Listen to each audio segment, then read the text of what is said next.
What's going on, everybody? This is your former AEW World Heavyweight Champion. Once a champion, always a champion. Swerve Strickland. Whose house? Swerve's house. You're watching True Heel Heat podcast.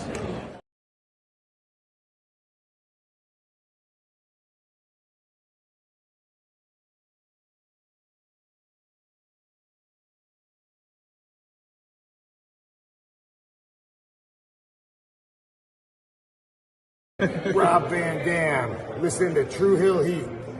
Pow!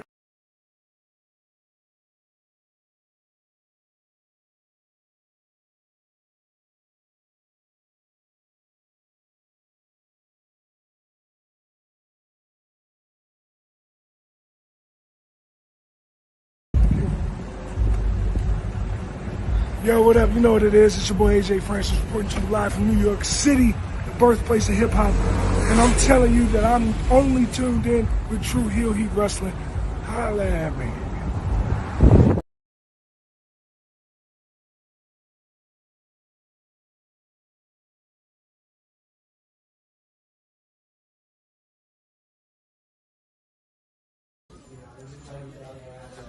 This is the knockout artist, Chris Hero. And if you're looking for some true heel heat, you better listen to them boys.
Hello. It is me, your True Heel Phenom SP3. We are live on the True Heel Heat YouTube, Facebook, and Twitter for AEWramble episode 207. We deserve it. Reviewing last night's July 16th, 2025 post-AEW All-In Texas edition of AEW Dynamite as only we can. And to do that, I am joined by my esteemed colleague, the man of nearly 59,000 subscribers. You go to him for your TV and movie reviews, as well as your honest criticisms of Tony Khan and All Elite Wrestling and his amazing Yankee fitteds. He is Jimmy Macram. How you doing, Jimmy? I'm good. I hope you all are well, ladies and gents. Ladies. Lady, maybe today, and gents.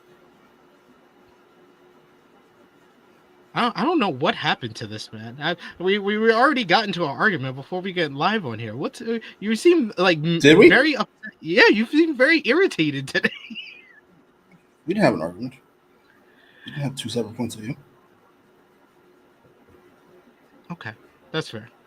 All right. We appreciate y'all for joining us live. Appreciate y'all for watching us on demand. Show your appreciation back the simplest way possible. Let's drop the thumbs up on this video. You can share this video with all your wrestling fans, friends, and family on all your favorite social media platforms. If you are new to the True Hill Heat YouTube channel, hit that subscribe button, hit the bell to stay notified for all the great content here. And of course, you can sound off in the live chat. We love to interact with all of you guys, hear your thoughts on AEW Dynamite last night, and we will try to highlight as many of your comments as possible. But of course, if you're feeling generous, you want to get back to what we do here, you want to show your support to the True Hill Heat YouTube channel and AEWramble as the best you can. You can do so with a super chat donation. Any dollar amount matters. It goes back to the contributors that you see on screen with us here, and we always appreciate the support. We got Eric Isaacs with us in the chat today. He says, "Hey, THH fam, welcome to the new era of the Converse, where we can actually see the AEW title again. It's been 10 months. Yes, it was actually on the show last night." Before you get started, I have 3 questions. One should be pretty fast. Does your fucking StreamYard look different? Yeah, it has for like the last like 2 weeks. I think that's why my fucking thing kept going off. I was supposed to update this thing and I didn't. Anyway, not updated. I hate it. And for the chat, don't answer now if we have things to do now. Just put it into the chat. How many of you have heard the new Clips album? I did. A simple yes or you did? A simple yes or no will suffice. What do you think, by the way? I thought it was great. Actually, might be my favorite Clips album. It's a great album. I love their first album, but I think there's more songs that maybe it's based on, like, it was a different time in 2002, and I was a different person when I was 14 years old. Okay. Yeah, that's fair. That's fair. I have Miss Malice. I'm gonna hold you. Cool. That was question 2. Third question. I can wait. It can wait. We got stuff. What did you think about the album? I thought it was great. It's fantastic. I'm just surprised so many of you have heard it. Out of 10, what would you give it? Well, if a classic is a 10, 8.5. First 2 songs, I would go like 4 9. songs, like a 10. I love the first 4 are fucking fantastic. Yeah, Birds Don't Sing may be my favorite Clip song ever. Goddamn beautiful.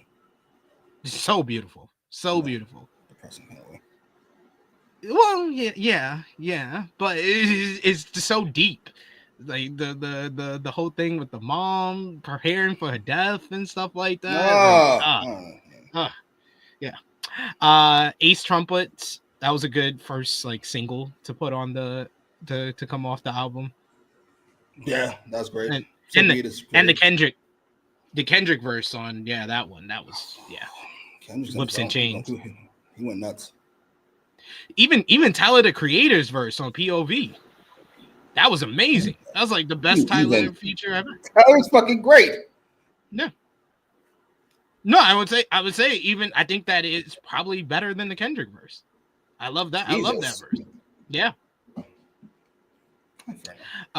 We got Ace in the chat who says, "What's up, SP3, Jimmy, and chat?" We also got our good brother, Nicky Boy, Negro Buck Nick Jackson with us today. Everybody's in the chat today. Good to see you, Nicky Boy. We got here, Batman Bats, who says, "I'll say this. I'll say it again. Hangman reminds me of 70s, 80s Dusty Rhodes Babyface and a bit of Steve Austin." We also got... We'll get into it. We got Selfie who says, yes, they heard the Clips album. Christopher did. Davion did. Give us your 0 to 10. What would you give the Clips album in the chat? We got Annika who says no. We got Davion who says that Kendrick feature go crazy. We got Christopher who gives it an 8.5 for sure. He said 9 for era boost. Ha ha ha. He says definitely 10 in the Tokyo Dome. Love that. We also got a super chat donation from the one and only Chuck Berry, starting us off strong. Chuck Berry's, you are the number. We talked about it after True Hill Heat last Saturday. Chuck Berry's, you've officially taken the spot of Will Chisholm. You are the Stone Cold when it comes to super chat donation. He gave us $100 super chat donation on True Hill Heat on Saturday. I didn't save it for this show. Don't the niggas have real jobs? Start us off strong with our favorite here. Speak, bitch. Come on now. Oh my God, Shivani. What the hell is wrong with you? Keep getting her birthday. I saw somebody tweet about it this week, and they said the same thing that we said. They was like, it's not just Shivani saying it and saying it also off cut. It's the commentator's reaction to it that makes it a 10 out of 10 moment in AEW history. Just assaulted somebody's mother. Knock it off. Which is a murderer. Chuck Berry says, what's good, THH fam? Recently, most Dynamite shows after pay-per-views have been good, considering that AEW is the walking wounded afterwards. So the fact that WWE tried to steal the spotlight was sad. What do you think about the WWE's attempt to counter-program this weekend? Did it work in your view? We've been kind of gauging that throughout the week. Did it work to any considerable consent to people that are actually following the wrestling business? I'd have to see the numbers. Did it work like wrestling marks changing the channel to watch Saturday night's main event? No, I don't see that happening ever. I wouldn't turn to Saturday night's main event if I wasn't watching wrestling at all, which I didn't because I have no interest in it. But I don't know what the goal is. I'm trying not to be too arrogant. I would like to give Nick Khan and Triple H the benefit of the doubt, but I don't understand what the goal is here. I just don't. I think if they can get one fan to like turn away or not watch the show or something like that, I think they consider that a W. I know you were questioning it last week, even before the whole shows went down. Like, what is the point? Because last week we got the news that they're doing Heat Wave on the same day as Forbidden Door. Right. Yeah, but like I saw the numbers for Saturday nights, and it didn't do as well as it did last time. I get hurting the both of you to hurt them if you were in actual like competition, but like you're so I don't get it. I just don't get it. Oh. Yeah. I think that it's doing more to hurt them in fan perception than anything. I think they're going to do their numbers as far as like ticket sales and stuff like ticket sales and viewership. They were number one in the 1849 demo that night on primetime, but it was down 28% from May. And I think a lot of that comes down to, I don't think it's like, oh, people were still watching AEW. I don't think AEW fans should take that as a W for them. I think it's more of one show had John Cena, the other didn't. That's true. That's fair.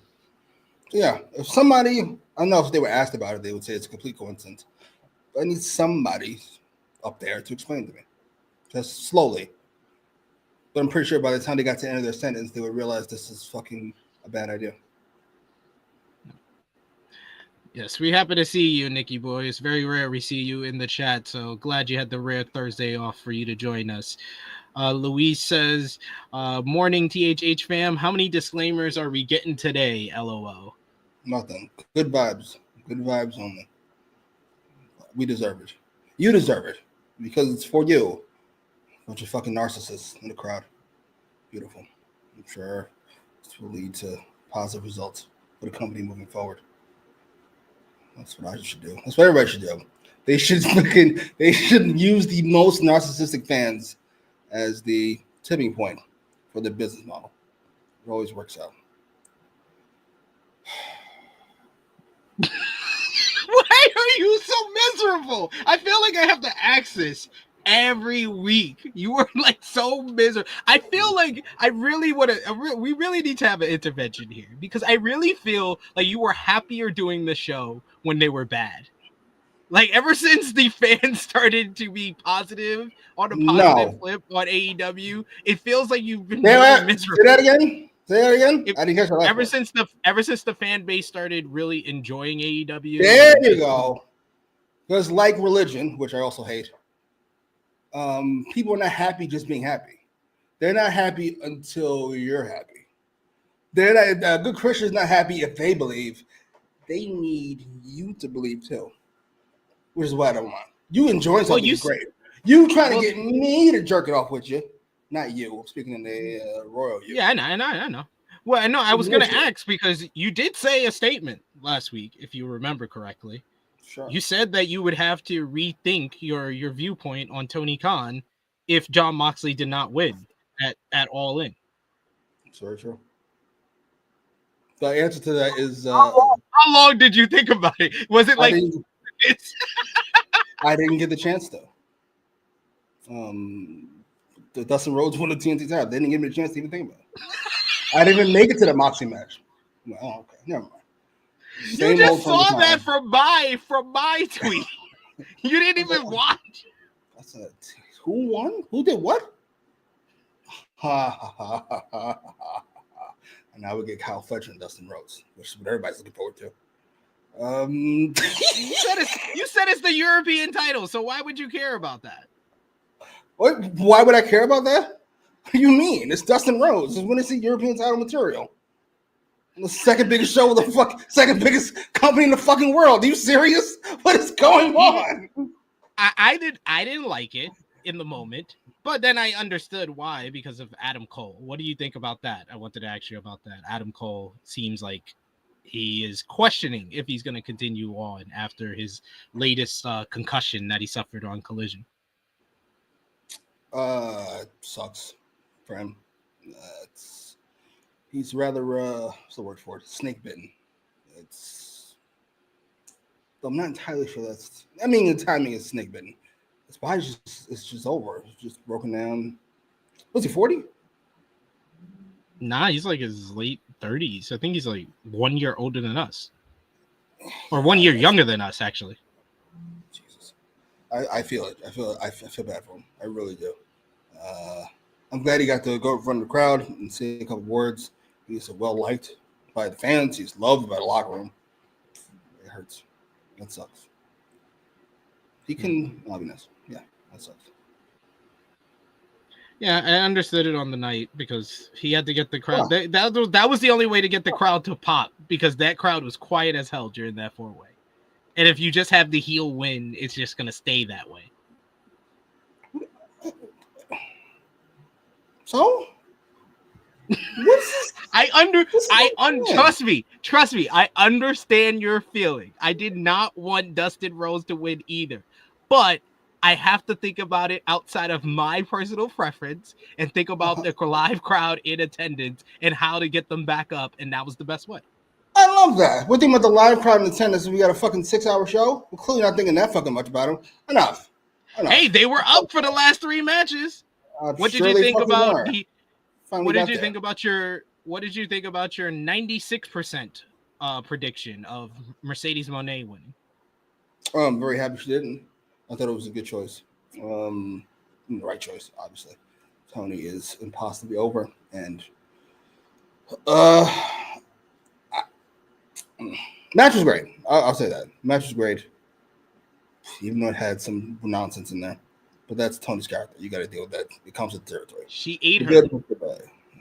She did say it. She said she would eat her alive in the promos. Yeah, and it was beautiful. Sure. Like The Rock. Listen, you're gonna get a fantastic promo and some pee-pee jokes. You're gonna have to deal with it. You're going to get them both, and we get both from Tony. Can't have one without the other. What did you think about Goldberg's comments on Triple H? It's hard for me to take Goldberg seriously. I would agree. He has the right to be upset. Getting your fucking promo cut off. It's fucking hilarious on your last night. But he's a bit of I don't want to say narcissist. I said that already. He does seem like a rather entitled individual. But he's a wrestler. I'm not entirely sure what he's supposed to be. I was more with Trish. I like Trish's comments a lot more, mostly because I agree with him. Were you able to watch anything from Evolution? I was not. I'm going to watch the main event and probably Becky's match, which kind of brings me to my third question. What would you call it when a wrestler inherently elevates everything they do? We're not talking about mic work. We're not talking about ring work. We're talking about wrestler A elevates everything everybody else does, like a Becky or a Punk or a Flair in his prime. What would you call that? What's the word for it? Don't answer right now. Take your time. It's no rush. I'm just curious. I was trying to think of it. So it's comparing the women's rosters before Naomi came over. Raw and AEW are by far the two best, obviously. Mm-hmm. And I gave Raw the edge because Becky does something nobody else does. I just don't know what that thing is. I think it is pretty much that. It's that she elevates everything that she does. We need a word for it. We need a word. I'm sure the chat can think of it or look it up. Workshop it, ladies and gentlemen. Let's workshop it. Let's workshop it in the chat. We got Boycott Activision who says Goldberg should be mad. Why, sir? I'm not even disagreeing with you. I do disagree. But why? Thank you, Big Man. Big Man Dog said the marks are the problem, not the show. Yeah, I gotta change my Twitter algorithm. That's all I get. These fucking losers. Frantic World says AEW All In Texas was the best pay-per-view this year. Yeah, I said it. Do you agree with this?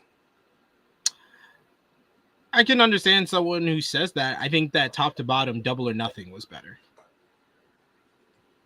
That's what I was guessing because I heard even more good things about that fucking show than I did this one. Yeah, I thought Double or Nothing was. I gave like Double or Nothing a 9.5 out of 10. I forgot why I deducted the 0.5, but I was like, I don't think I've ever. I think it's very rare you see a 10 out of 10 show. I think even WrestleMania 17, I gave like a 9.5 out of 10 when I rewatched it a couple of years ago. Yeah, it's very hard to get like a 10 out of 10 wrestling show. I think 9.5 is like the highest I would probably go. So I gave that, and I gave All In a 9 out of 10. And really, it got deducted a point because it was 6 hours long.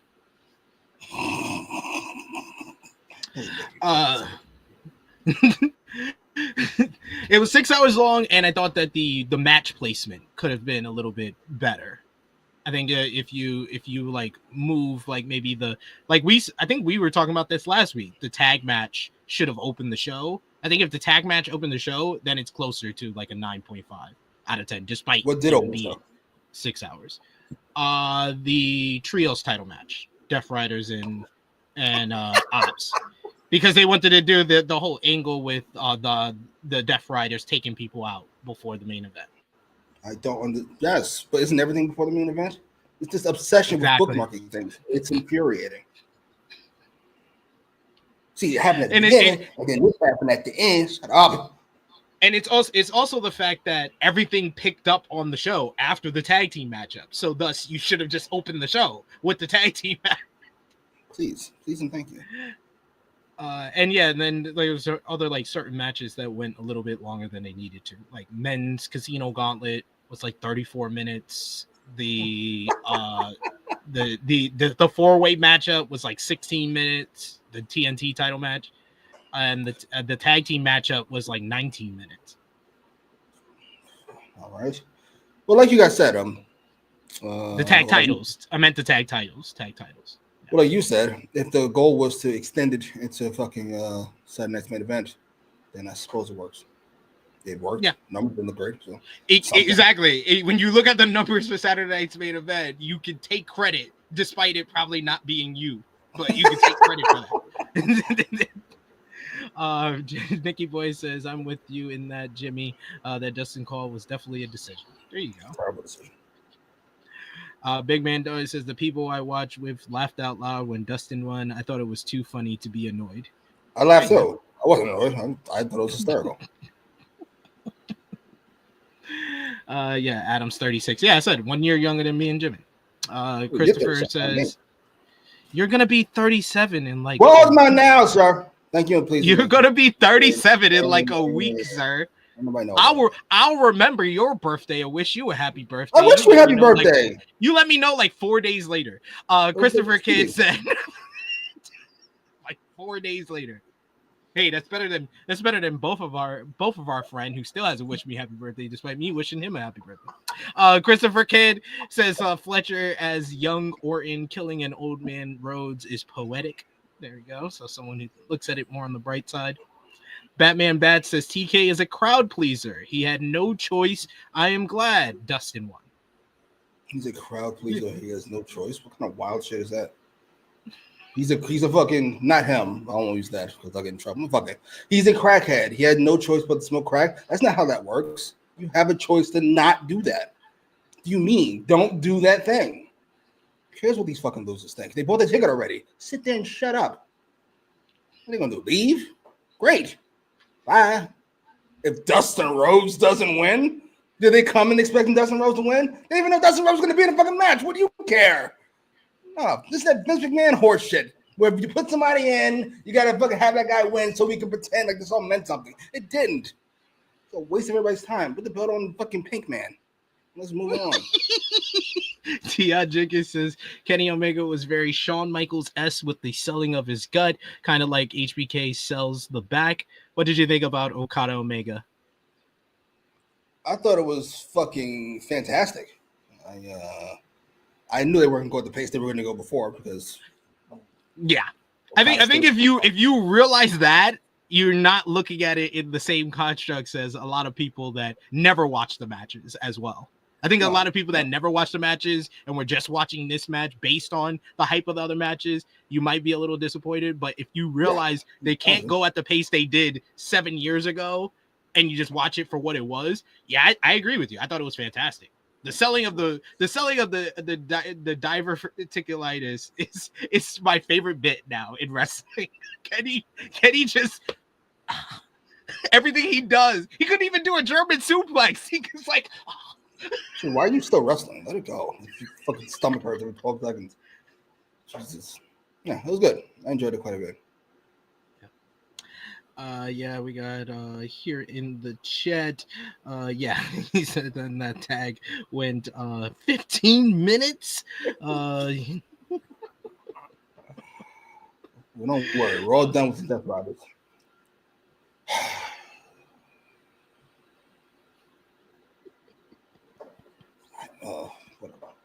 Whatever. What are you again? I think you're a Leo, right? You're not a Cancer. Yes. You're a Leo, right? Yeah. See, I even know his sign. Look at me. I'm a good friend. I don't know why, but we got Nikki. WCW lesson. They do have a history of that. Why is Goldberg mad? That isn't my fucking question. That's why you should be mad. Why should Goldberg be mad? Yeah. We got questions in the chat. What do you think, Jimmy? Dion says, Jimmy, do you think the Seth injury is a work? I'm on the side that it is. A hell of a lot of coincidences piling up. When I first saw it, it didn't look right to me. I'm sorry. I've watched it several times. Same. I'm not gonna be conspiracy theory, guys. It doesn't look like that should be the reaction. It looked like somebody will react if they know this is the injury spot. I'm gonna fuck it.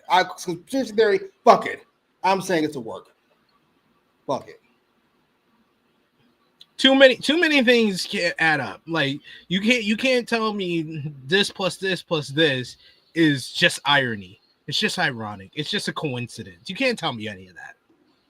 You can't tell me John Pollock knew about this 2 days before the show, and then tell me that okay. You can tell me that all these dirt sheet people, found out something or saying that they knew something, but then WWE first Seth sell of it. When I saw the fan cam of Seth, who doesn't know how to limp, apparently, because I saw the footage with him being like, oh fuck, and then he tries to limp, but he has to straighten out his leg to limp.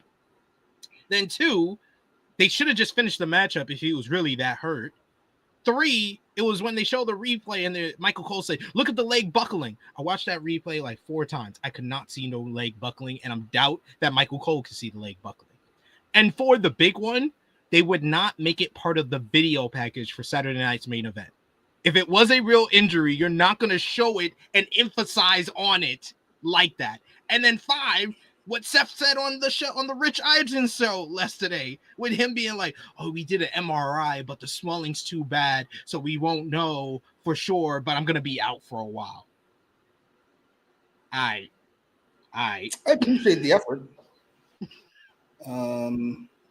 But if you're not used to, they're not used to lying anymore. They're used to telling the truth about all this horse shit, including that stupid ass show they got the trailer for today. So they've forgotten how to actually make this work. But hey, listen, if he's really hurt, which he isn't, I apologize. Yeah, what did you think? Did you watch the trailer for Unreal? No, I have no interest in it. I don't go. None of that stuff has ever interested me, even when it comes to things that are inherently phony. Like, people are like, "You gotta watch the bloopers for this show." I'm like, maybe after the show's done, but I'm not watching it now because it ruins my immersion in the show, which I'm trying to watch, if you don't mind. So no, I'm not watching them write a wrestling show. I have no interest in it. A whole bunch of uninteresting people writing uninteresting wrestling. No disrespect. Love you, Triple H. Just saying. It's uninteresting. I love that. It's uninteresting. Watch Johnny from some shitty school in Buffalo write wrestling. Great.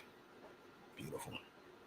Do you think he could turn around like this? Well, I mean, like I said, I thought that Evolution was a great show, and it had a great ending to the show as well. Yes, Raw. Yes, Evolution apparently was great, and Raw was really good. It's the peak of Triple H's style of wrestling, which is really good wrestling and everything that makes sense, but isn't inherently interesting. It's just good. If that makes any sense, it's good. Right? Good job. Yeah. I'm not looking forward to next week. Not really. Roman won't be there. Put in his month. Well, Roman's going to be on the next 2 Raws, actually. I am thoroughly curious. Actually, no, I'm not. I already know what it's going to look like. We've seen it. He's not fooling me. I'm kind of over the Roman thing. He's going to come back. He's going to give some promo about nothing and how his little brother Seth fucking ran away, blah, blah, blah. Then Braun will come out. He'll take a spear this week. Then he'll take a fucking spear next week and maybe a tsunami. And then he'll be gone until SummerSlam. Well, there's only 2 weeks left. He's going to be on the next 2 episodes. There's only 2 weeks. Oh, shit. Yeah. It's going to be a tag match, I would imagine, him and Jay. Yeah. Yeah. I think that was quite obvious to me that that's what they're going with. Why would Roman work a singles match? That's not going to happen. Yeah. Sorry. I'm not interested. I do find it fascinating that Roman has turned babyface, yet he has not changed his character at all. He's still very much a narcissistic tyrant. I appreciate who hasn't developed any empathy really, or who hasn't asked for forgiveness for any of his sins. Why would he? They forgave him already. Don't have to ask; they just do it. He didn't have to say sorry. All he had to say was yeet. Ew. I'm not gonna be Debbie Downer.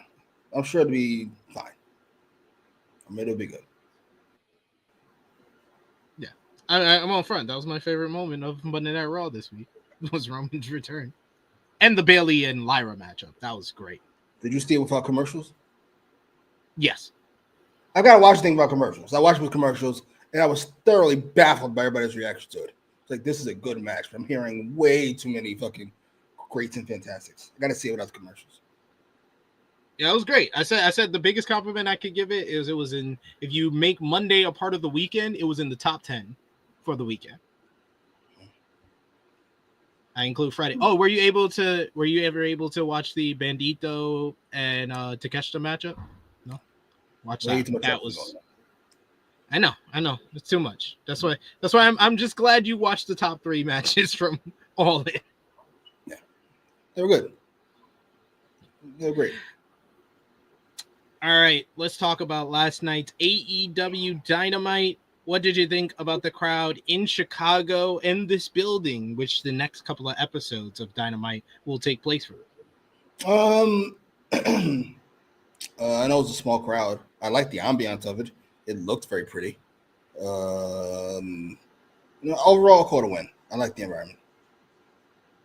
Very much feels anything that, like, I always make this reference, but I feel like it's very relevant. It's very much a Chicago Hammerstein ballroom. It's a ballroom, so it looks good on camera, and I thought that, and if you have a whole bunch of fans that are just rowdy, I think that, and they're into the action, I think it works. It's really bringing AEW back to like kind of grassroots kind of vibe and making it feel like a more kind of, I want to say major league, but a more elevated version of like ECW, because ECW had a bunch of their shows from the 2300 arena, which is similar. Yeah, I can see that. I could do about the self-flatulation, which we'll get to. Okay. But yes, AEW Dynamite came on the air with Tony Schiavone welcoming us in the ring, and he welcomes out the brand new AEW World Champion Hangman Adam Page, who gets a huge reaction from this crowd in Chicago. Excalibur is joined by Taz, and they talk about never in their careers have they seen what went down in Arlington at AEW All in Texas, as Page shows the AEW World title for the first time on Dynamite since last year. He limped down to the ring. Page gets on the mic, and he is met with "You deserve it" chants from the crowd. But Page says that there's more to that chant than they understand, as it's the fans who deserve it. Every single week, the fans demanded a better version of professional wrestling and supported a grassroots version, as they started a revolution to change the world and for all elite wrestling, and that's what they got. Page wants them to know that they just don't do it for the AEW World title, but for the fans who deserve to see the championship and to hold it, that understands the connection and has more gratitude than they'll ever know. At All in Texas, Page walked into a war that had been going on for 9 months to free this title. Some of those who entered the war didn't come out of it the same. Page thanks Freshly Squeezed Orange Cassidy. He thanks Switchblade Jay White. I love the delivery of him thanking Jay White due to their history. Then he also thanked Adam Copeland, the Ops, all the members, Samoa Joe, Katsuyori Shibata, Powerhouse Hobbs. He thanks Brian Danielson and Darby Allin, who came out during All In. Page also needs to thank someone who made Page realize the future is bright in AEW, but he wasn't able to walk out on his own from All In: Will Ospreay. And then the fans start chanting, "Whose house? Swerve's house. Whose house? Swerve's house." After a long delay, Page says that he doesn't know whether he helped for himself or for AEW or for one small moment for Page himself. But to Swerve Strickland, thank you. All In was a roller coaster for Page. He's not ashamed to say that he shed not only buckets of blood, but some tears. Page, like John Moxley, he says people like John Moxley would call him weak, but Page has a wife and 2 kids that love him. The fans who can look and respect Page, and if Moxley wants to look at what kind of man Page is, he can do it tonight. He says that he is the champion of the fucking world, and then shows off the AEW World Championship once more. I thought that this was a terrific first promo for Page. He comes off very genuine, very endearing, and very likable as a babyface. And what his redemption arc has gone through, from substance abuse to anxiety to depression and everything in between, he's very layered as a babyface. So if you've been along with the journey, you appreciate it even more, and to see him as champion here. Thought this was a really good start to the show. It made him feel like a big star as well. What did you think? He did feel like the star, the main character, if you will. First part of the promo was complete nonsense. Second half, I thought was really good, and I appreciated him going through his journey. That is the absolute last we are AEW promo, I will throw a fucking parade. But I doubt it. I sincerely fucking doubt it. Ironically, this is the only time it felt like it fit. If I didn't get the 12 before this, I might have enjoyed this a lot more. But I fucking did. So I don't. Now they don't. At least they don't need to do restore the feeling promos anymore, because the feeling, it actually feels back because they haven't said it in like 6 months. At least that. I don't need to hear about how you were against the odds and did this for them and all this other shit. I don't want to hear fucking Jake Cole rapping out how hard it is to make it. Enough. Nigga, it's been fucking 10 years. The fuck are you talking about making it? You made it. Shut the fuck up, please. But he's still not with Drake. Shut up. Who cares? Enough. What do you think, Paige? Dion says, good babyface promo from Hangman, most likely going to be #1 male wrestler of the year. What do you think he ranks for you as far as the best male wrestlers of the year so far? He's probably #1. In fact, not probably. He is #1. Relative ease. His prominence on the show, his prominence as the face of AEW. He's had some really good matches this year. I'm trying to think who else even be in that conversation. Gunther. Just off GP, just off the impressiveness of what he's getting out of Jey Uso and fucking Goldberg. He's maybe has more impressive year, certainly. Working against his own company. I'm like, hang with pride. I think like I really tried to think about like WWE who has like the best case. It's really Gunther for me. Like Cody was like I gave a lot of my votes on different things I voted on last year for Cody for 2024, and I think I can't do that for 2025 because he lost the title. He took like a month and a half off after WrestleMania. And I mean, he had some great matches since coming back. Don't get me wrong. I thought the Jey Uso match was great. I thought the Night of Champions matchup with Orton was really good. But I can't say he's had, outside of Owens at Royal Rumble, he hasn't had like top line match of the year candidates like that. And his promo work, I don't think, outside of the Cena one in London, I don't think he's had a lot of great promos like Hangman. Hangman's finally kind of found his voice as well, where he's hitting the right mark on promos. He's delivering in the ring, his character, and like you said, he's kind of like the face of the company right now. Yeah, great. My nigga Swerve. Holy shit, I'm turning this off. This one. I'm really bothered. Yeah, I would agree. What we're seeing with Cody is him finding his natural position on the card. And it's fun you know what? As I was saying everything, I felt like I was Dwayne Wade, and I was like, watch LeBron James. What are you about to say? Yeah, there's not as many promos, a face of the company. Matt, yes, you know what that's called? It's called Austin's back. Triple H has to go down the card to #3. Sorry. That must be the rules. I said it when Roman came back on Monday. I was like, Roman's still #1. It's crazy. It's insane. It's like, what kind of pop is this? The nigga wasn't gone for that fucking long. At least not by Roman standards. Yeah. Lord. It's true, big man dogs. Macho Man Cody Rhodes. Sorry, Charlie. Hey. We need to do our ranking though. We got to do a quick ranking. Where does Cody rank as far as the greatest #2s of all time? How long do you have to be #2? Rock is #1. Rock is #1, the greatest #2. Okay, if we're counting The Rock as a #2, then yes, he's behind Rock. He's behind Macho. Just WWE? Yeah, just WWE. Let's keep it to WWE. Rock, Macho. I think he's ahead of Orton. Yeah. Now, is this cumulative?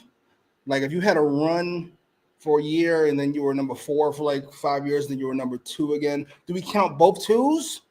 Or we just counting boycott? Stop it. Don't do that, Skip. Don't do that. We counting both twos, or are we just counting one? Like Boycott, you're trying to act like he was number one, or are you one of those people? Oh, he was 1B with Austin. No, he wasn't for a very long time. It wasn't until like the end of '99 that you can even make the argument he's 1B, and you still have a 2-year run where Austin was number one in the company. Don't do that. Don't do that. Oh, Batista. Is he higher than Batista? No. I mean, listen, Batista never had. I won't say never. Fucking Batista's number one run is not as long as Cody's number one run. I use quotes for both. I just enjoy Batista more. I'm kind of on the same page. I just enjoyed it more. His number two stuff, that is. Yeah, and I'll be honest with you, brother. Chris Benoit was never number two. Even when he was world champion, he was never number two. Boycott, we're not saying that didn't happen. We're simply saying at a point in time he was number two. Yeah, we're not saying he was never number one. You can still be a number two even though you became a number one. You were a number two though. Jesus. Like Triple H. We got someone asking about Triple H here. Christopher says, does Triple H count as a number three?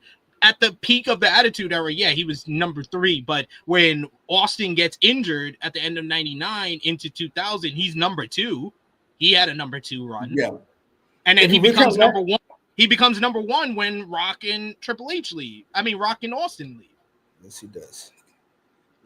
Unfortunately, he wouldn't rank in my top 50 number one. All right, take it easy. But if we're counting that solo Triple H run in 2000, like by itself, I put him at Cody. Yeah. That's fair. So Cody's fair. 5. So who do you have again? Who do you have ahead of him again? Rock, Macho, Batista, and Triple H. Okay. I think that's fair. Hope we enjoy. Triple H, despite being number two, he's the best wrestler in the world in 2000. Oh, he's fucking fantastic. He's on his game. By the way, this might be never mind. I'll save it for later. JBL wasn't even top 3 when he was WWE champion. He's not even top 3. That's a part of the Triple H being number one run. And even in Triple H's number one, then okay, that's after Brock. So Brock was like Brock would kind of be competing with Triple H for that number one spot in like 2002 through 2003. But JBL being champion, Triple H is still number one. And then they're basically prepping John Cena and Batista at the same time. So I think that they are more important than JBL, even during title run. Brett and Shawn. Ooh. Holy shit. Whichever one of them you consider number two is ahead of fucking Cody. No disrespect. Sorry. Who do you consider? I think they traded it off. 1994, Brett's number one. Clearly Brett. 1995, I think it's still Brett.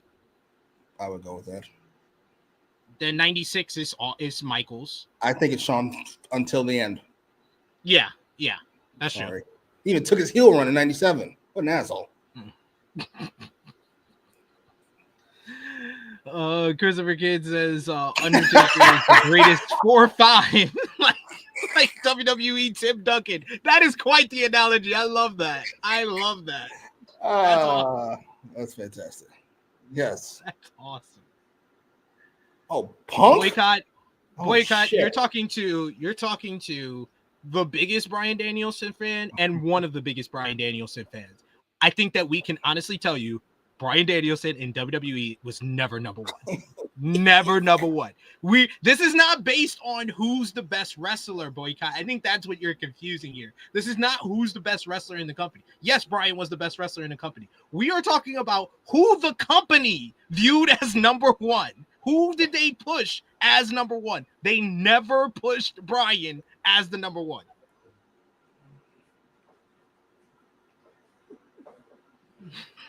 Cody 6. I got Punk in there too. I forgot about Punk. Yeah, that's true. Yeah.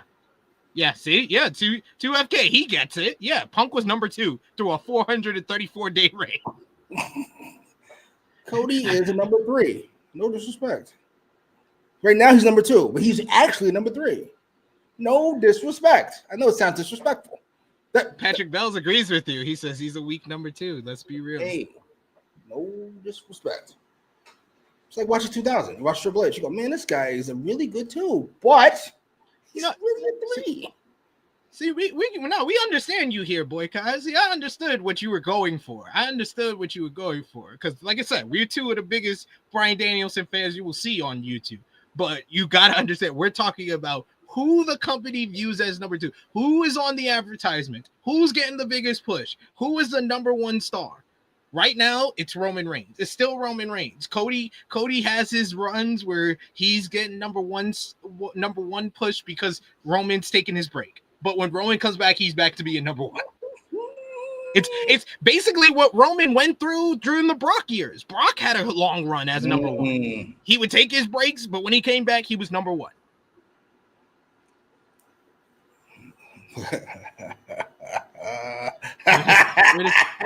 Cody is not number 3. Cody gets pushed more than Punk and Rollins. Punk and Rollins are 3 and 4 in the company right now. Let me tell you something. If this company had any fucking sense and they weren't 50 years old, he would be the appropriate number 3. It would be Roman and then Rhea, and then it'd be Cody, I suppose. But it is what it is. We're not moving too far ahead. We're leaving sexes behind slowly, but surely. Yeah. That's why I give all the love to Becky. That's why Becky was number 1 on the greatest list for Sports Illustrated, is because she's the only woman who got the number 1 spot, and that was because Roman got leukemia. Jesus. Yeah. Let's be real. If Roman doesn't get leukemia, I don't think she ever gets that push to be the number 1. The number 1? No, it's still insane. And yet we're still having a conversation with her and Mercedes.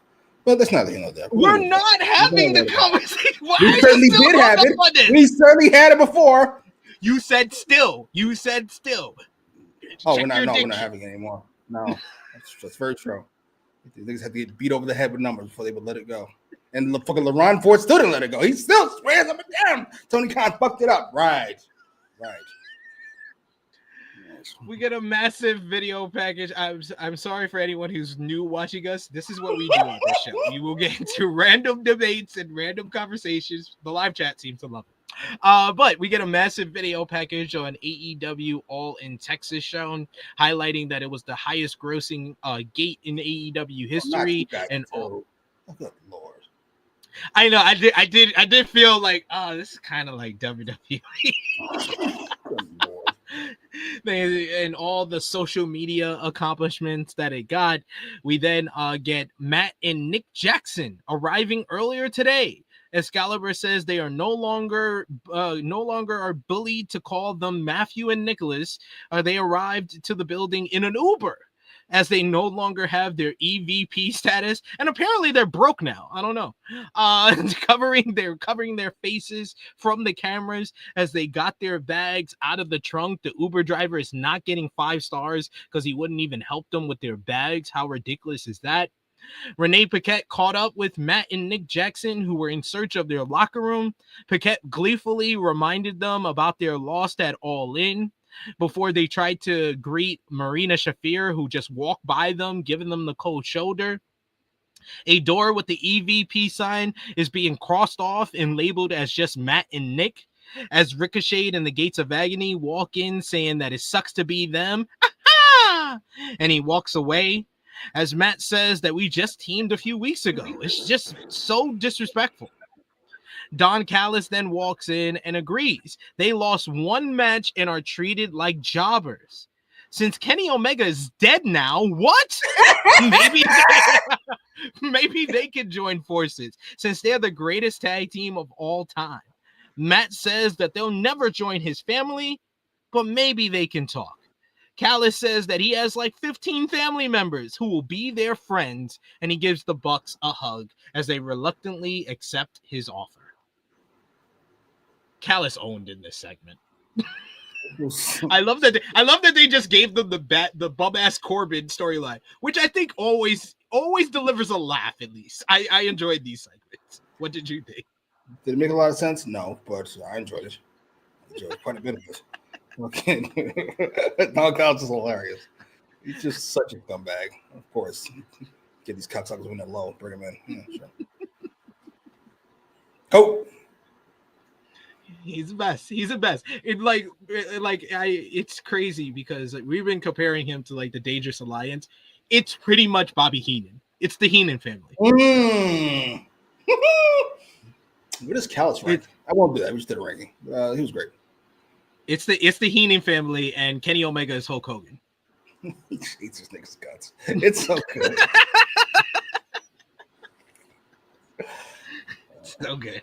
So good. So good. Then we get the first match of the evening, singles match. You get Kyle Fletcher with Don Callis and Lance Archer versus CMLL's own Mascarada Dorada. Fletcher steamrolled Dorada early on with a big boot. He then delivered bunches in bunches at the bell. Callis and Archer walked out to ringside after the match began as Dorada fought back with some flips and scaling the top and did a spinning arm drag. Blocking a corner charge, Dorada went to the ring post and leapt off it onto a springboard until Fletcher hit another charging boot, this time to the outside. Fletcher missed a dive through the ropes, allowing Dorada to come back with the tornillo. Quickly back inside, Dorada missed the dive as Fletcher hit a spinning sit-out side slam before we went to commercial break. All through the break, it was all Fletcher until Dorada countered a powerbomb into a snap Hurricane Rana for a near fall. Fletcher dodged multiple springboards, but not the third go-around, as Dorada hit a head scissors and then a thrust kick to the outside.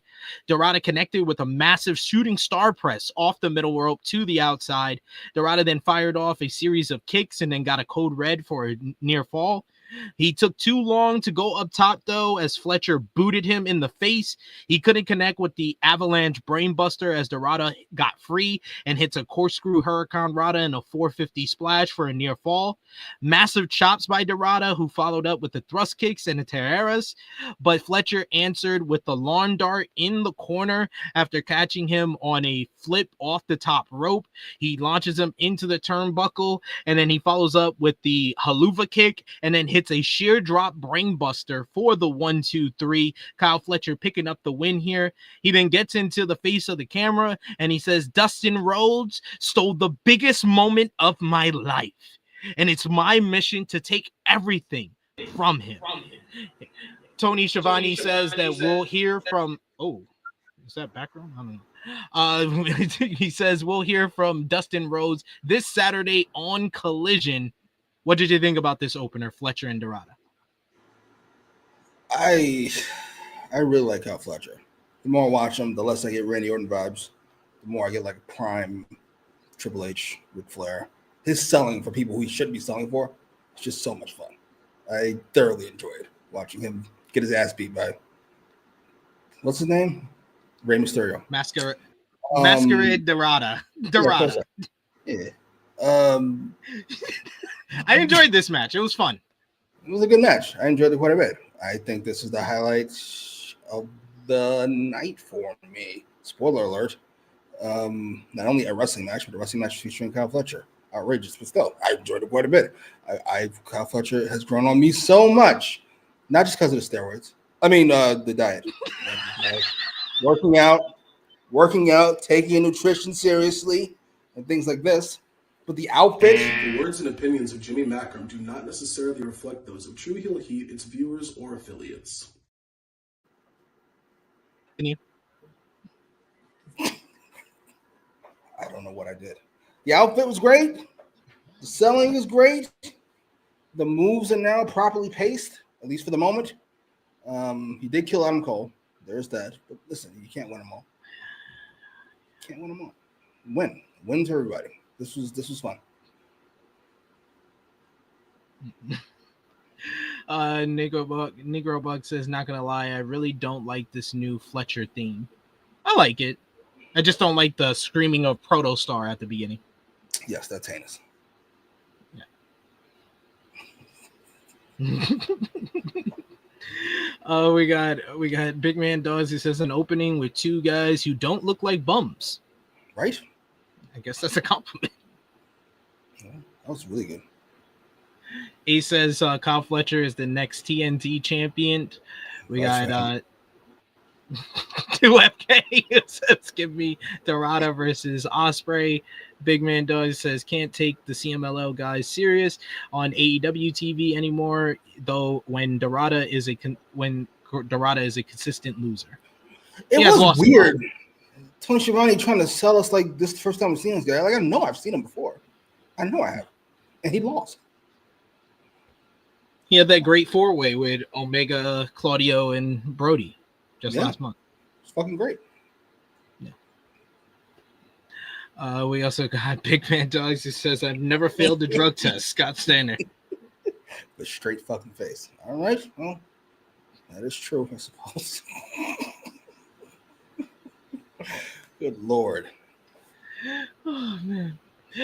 We get that was when we got the Renee Paquette with the Bucks backstage, and then the next matchup. Oh well, first let's talk about this actually, because we went backstage and we heard from this was pre-recorded before after AEW All in Texas, where we heard from the Hurt Syndicate.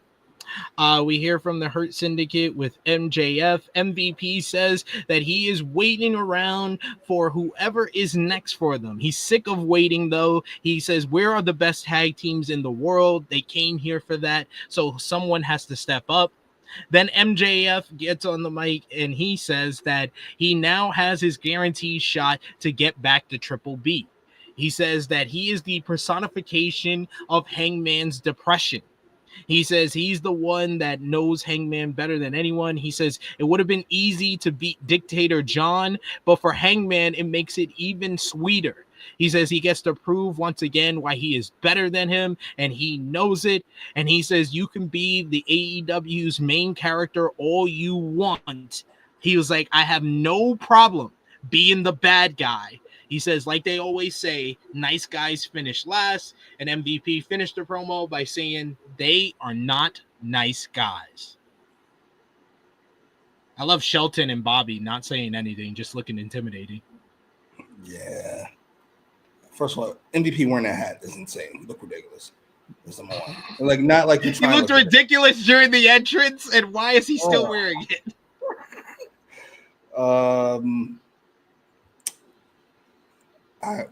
Something needs to happen fast.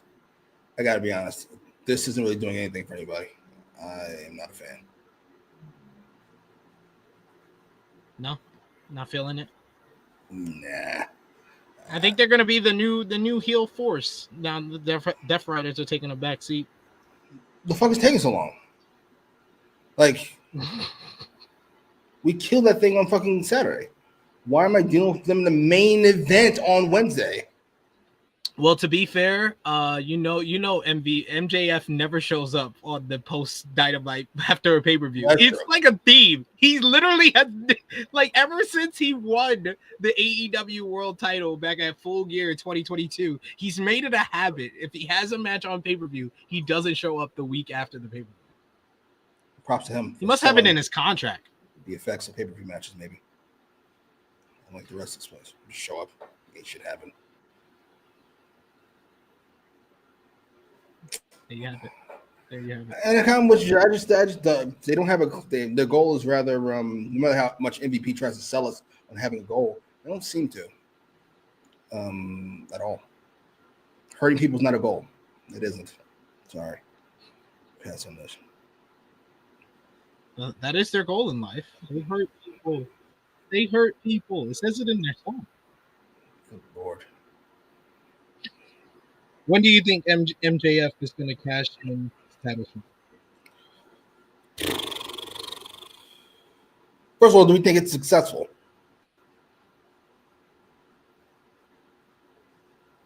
I'm going to say if he's the first challenger for Hangman, no, you can't. Who's the first challenger? Then after Forbidden Door, whatever that is, all out, I guess. But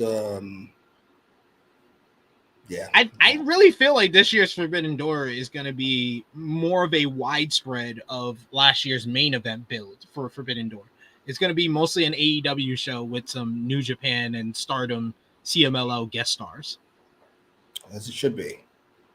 Doing you a favor, not the other way around. Whatever. Who cares? I'm over MJF.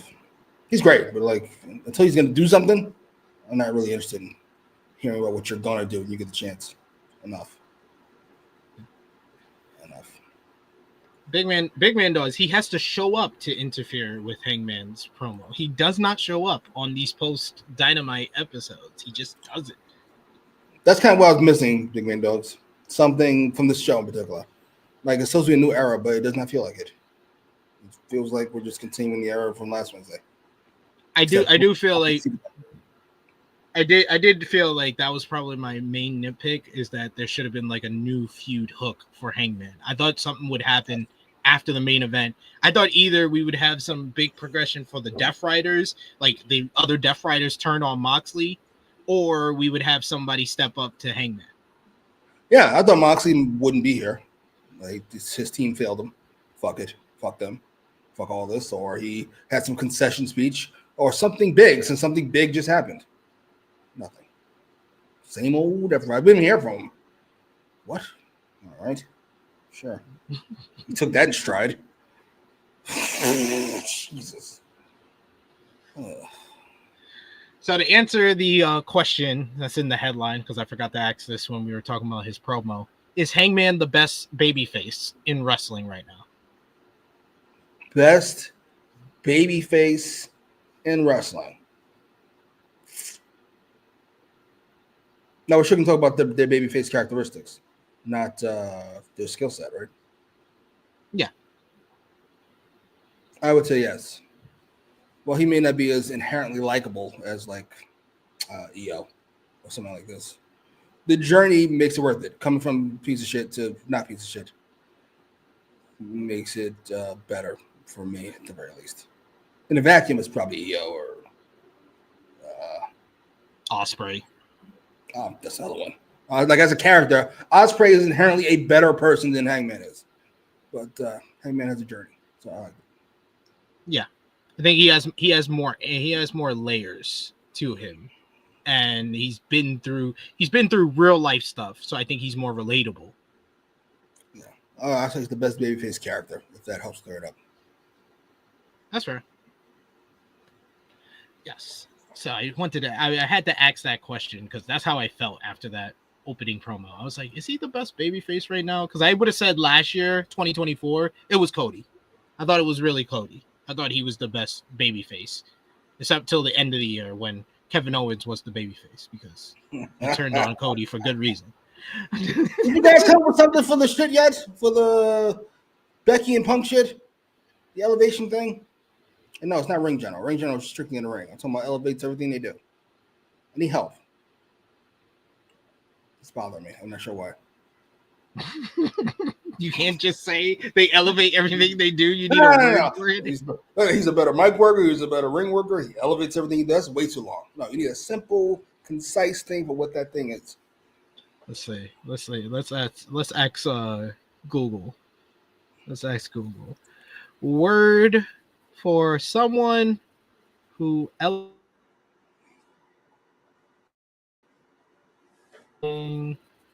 Did I just go out? Did I freeze right there? Half a second. Do. Okay. It's because I'm using my internet on my phone. I think it's messing up the internet on my computer. A person who elevates everything they do could be described as meticulous, exacting, or diligent. No. They consistently strive for greatness and pay close attention to detail in their endeavors. No. Meticulous? Are you fucking serious? A leader, a pillar, perfectionist, astute, masterful, virtuoso. No.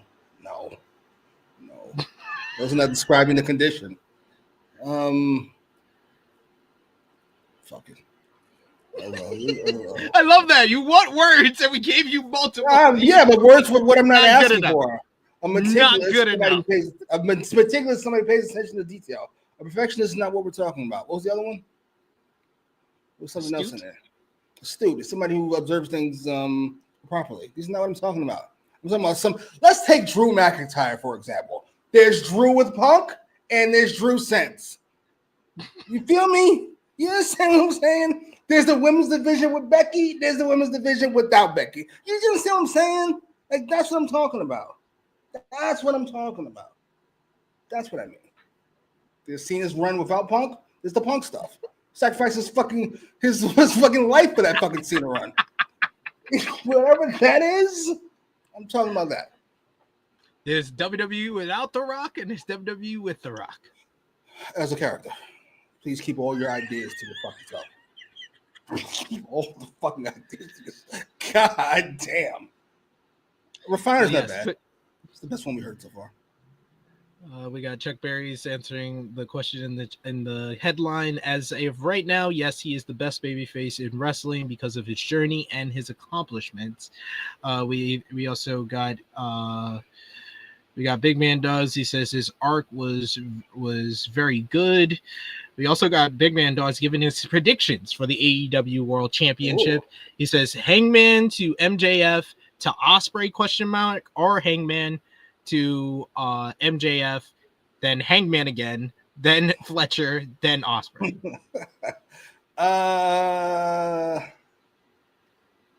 Yeah. You know, Hangman, MJF, Ospreay, that just makes sense to me. They laid the groundwork for MJF and Hangman, MJF and Ospreay. I could see that. That means MJF's not cashing it for a while. Yeah. Which means you got to come up with something good for Hangman in the interim that it's a good follow-up. Because I don't know if you're going to get any better follow-up to him and Moxley and the Death Riders, him rescuing the title from the Death Riders than MJF. Gabe Kidd for Forbidden Door, I'm calling it. So you all can pretend like it's a great match. Because he had that one great match with Omega at that time.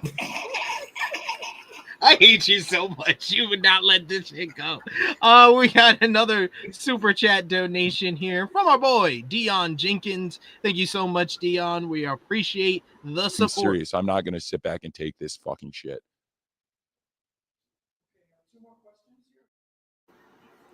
Javon's right. I did not have Tony Khan getting PR training. He's been so much better on these PR situations. Yeah, since that fucking Ricochet Javon thing, he's been on point. I wonder why that is. Oh, well.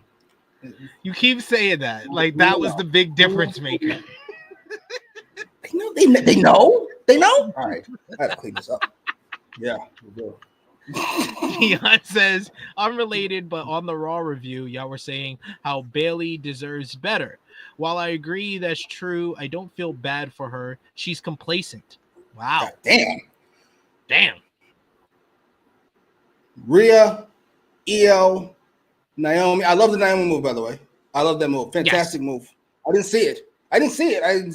Me either. Perfect. That's why I said it's one of the better cash-ins because you didn't expect it. Yeah, and I think it fixes a major problem you would have had, which was fucking rocking Austin up nobody in the face. That's not great.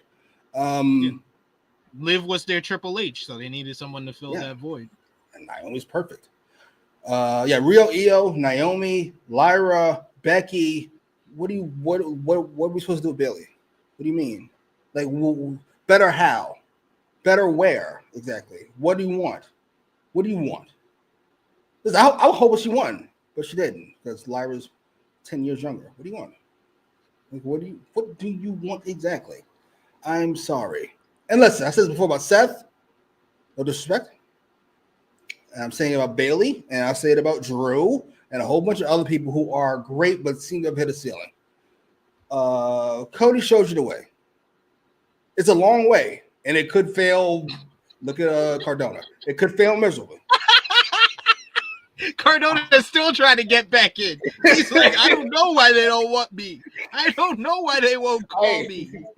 It's a risk. I'm not saying it's not a risk. But if you want a higher spot in WWE, you know what the move is. There's the move. It's like leaving the friend zone. There's a simple way to leave the friend zone. You put your dick on the table. Not literally, don't do that. But you say, I'm not good with being a friend.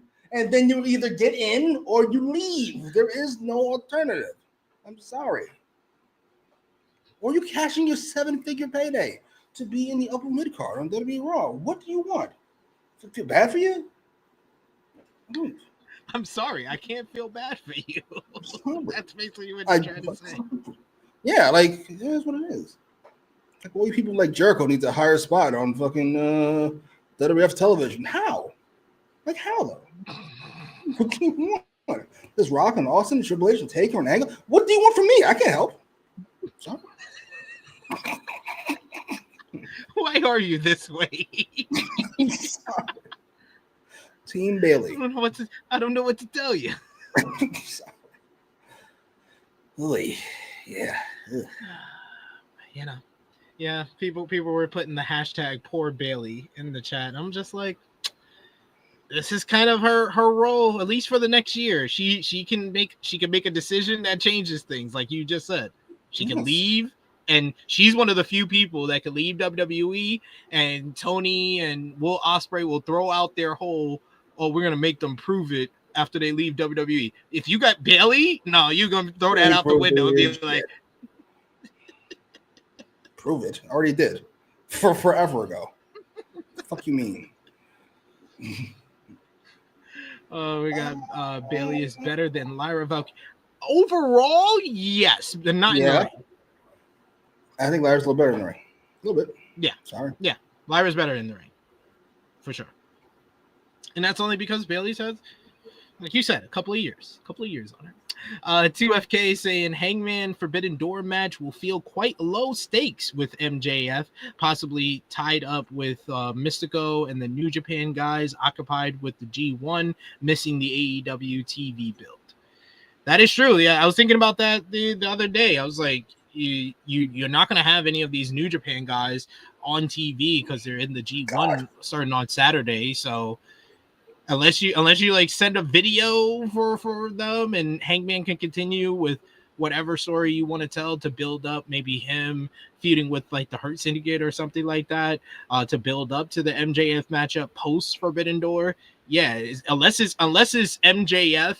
And then you follow up on the MJF feuds that he has also going on after that. I don't know. It's a wrap. Sorry.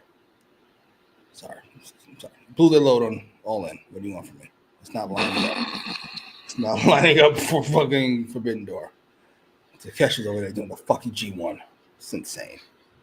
It's insane. Again? You fucking serious? The best wrestler on the goddamn planet. He's doing the G1? Isn't AEW the best wrestler? Ain't that what I heard? Ain't that what they keep shoving down my throat? Pause. And the G1 is the best wrestling tournament in the world. So what? I'm with the best wrestler. I'm the best wrestler in the world. I can't get a world title. I can't get something. The best wrestler in the world. That would be like if you were super charismatic and you had great mic skills. Let's say you were LA Knight and you didn't win the WWE title. They never do that. How did you make this about you?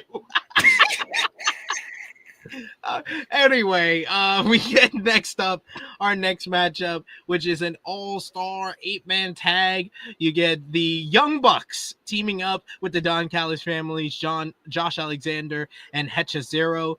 You get the hilarious Young Bucks making their entrance, and they immediately go from their usual entrance with their music and the EVP entrance to basically like cartoon cutouts, letters that are like lowercase, some larger case. It's cut off with zero pyro. Footage of them losing at All In was their Tron video, as well as a PowerPoint version saying Matt and Nick, which was really funny. You get Justin Roberts, who was giddy to announce them as the former EVPs, quickly saying the Young Bucks, Matt and Nick.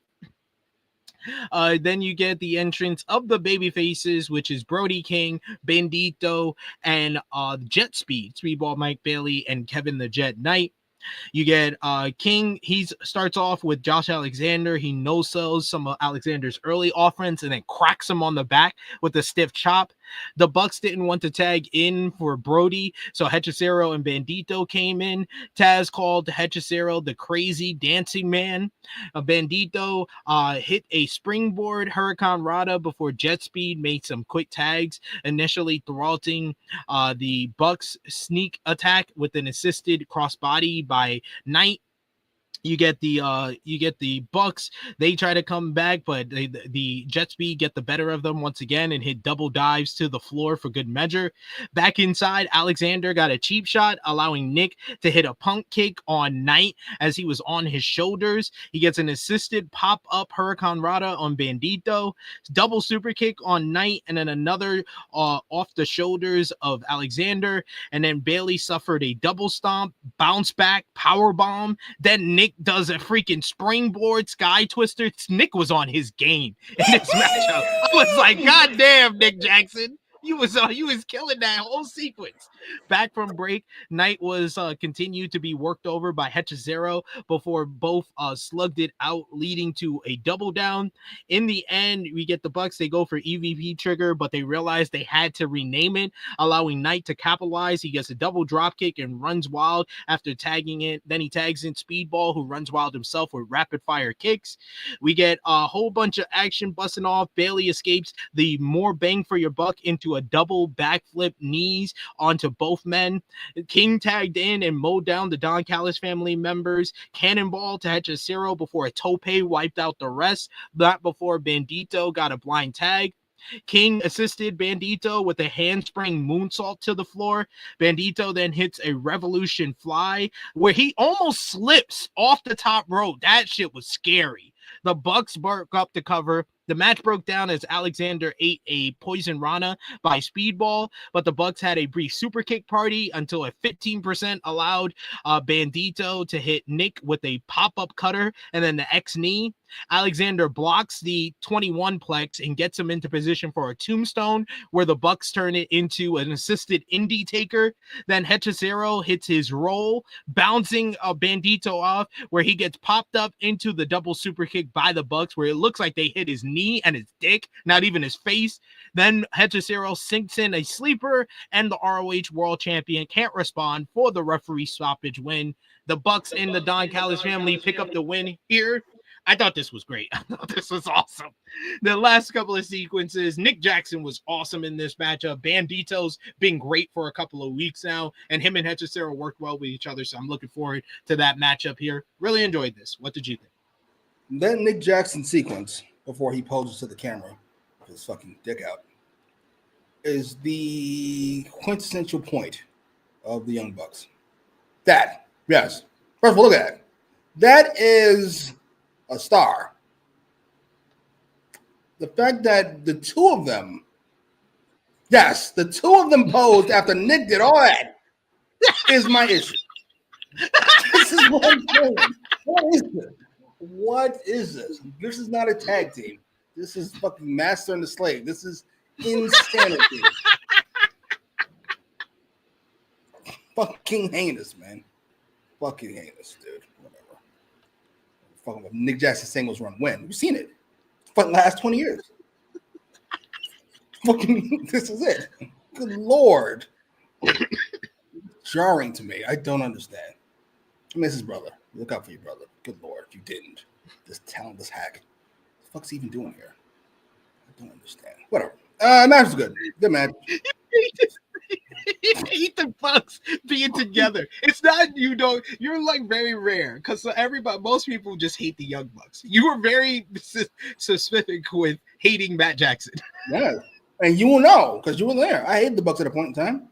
Then I had to watch them week after week after week. I'm like, you know what? This guy's actually really good. This one? Good Lord, you stink. You're worse than I thought. Holy shit. Yeah, good. And Brody King was awesome too. I want something from Brody King, please. He does not. Speaking of Bailey and fucking Drew and Seth, he's got to get it too. You got to get the fuck out of here. This is not the place for you, sir. You are 6 inches and 100 pounds too big for this shit. Kyle Fletcher is the limit for this shit. What do you think about these suggestions from Boycott? He says a bar raiser, a catalyst, the engine. The engine sounds like a nickname. I like the nickname, but I can't use it. A catalyst. I like that. I'm not mad at that. I like the catalyst. Yeah, I like catalyst.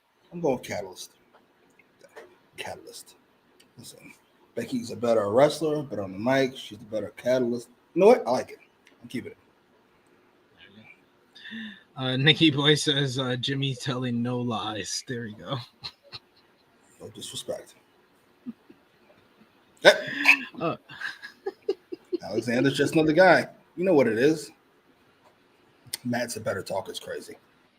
Matt talks more. There's a difference. Matt talks more. Is he the better talker? I'm sorry. Do yourself a favor. I forget what episode it is. The Bucks come down to the... Oh, you know what it is? Do yourself a favor. This should clear it out for anybody who doesn't pay attention. When was Blood and Guts? Last year, you mean? That was in July last year. July of last year? Watch their entrances to that fucking match. Watch Nick come down looking like a complete dickhead, and watch Matt come down trying to look like a dickhead. There's a difference. There's a difference in quality. I'm telling you, chewing his gum stinks. Watch. Here up. Watch. The graphic for this show, we bring out rated R superstar Adam Copeland, who was advertised as Adam Copeland, but he still comes out with his graphic saying Cope, rated R superstar Cope. Justin Roberts also introduces him as that. Ergon Ballroom did a very good job singing his theme as Cope thanks the fans and said that kind of reaction is the reason he keeps doing this. Lots of questions after All in Texas. Most notably, did he come back to save Christian Cage? And the answer is no, as Cage is an asshole. I mean, this makes sense to me. From the second he's arrived in AEW, Cage has tried to make his life miserable. He ran down everything that he's gone through with Christian, where he told him to go do something to himself, even costing him the AEW world title with John Moxley to cash in his title contract and losing the match for him. Cope doesn't blame Nick Wayne, Kip Sabian, or Mother Wayne for what they did at All In, as Cope told Christian this would happen, as he hopes now Christian is pulling his giant cranium out of his ass. Cope didn't come back to help Cage. He came back to get revenge on FTR. 5 years ago, Cope got his dream back, and the first people he called were FTR, who he knew could whip him back into shape. Cope said even in a different company, he suggested winning the Trios Championships as rated FTR. But when they finally got together, it just took after a few weeks, they started complaining that they were glorified edgeheads. The thing about megalomaniacs is they blame everyone else, but not look in the mirror. For 4 months, they put Cope on the shelf, which might not seem like a long time, but every time he steps in the ring, it could be his last. Finally, so that's 4 months he'll never get back. Cope didn't return for championships. It's to end FTR. Stokely makes his way down to the ring, though, from FTR's music with some security guards by his side. Hathaway gets into the ring and says FTR read Cope like a book, as he's met with shut the fuck up chants. Stokely said it sounds like a Hathaway family reunion in here. He's so good. He has a question for Cope. The weapon he had at All In, Spike, it's a liability. So much so that after the pay-per-view, AEW, Tony Khan, and Warner Media received 3 anonymous emails about Cope's behavior. Moving forward, if Cope interferes in FTR's matches, he'll be fired. FTR aren't scared of Cope. They're focused on the AEW World Tag Team titles. Stokes told Cope to find a hobby and leave FTR alone. Cope said Hathaway sounds like an angry Oompa Loompa who said that he can't get get near FTR, but he said nothing about him. Cope took out the 2 security guards who were in the ring while the other 2 ran for their lives. Stokely quickly realized that he was left alone and slowly turned around to get speared out of his boots. Cope screams that he'll have all of them and he's going to end FTR.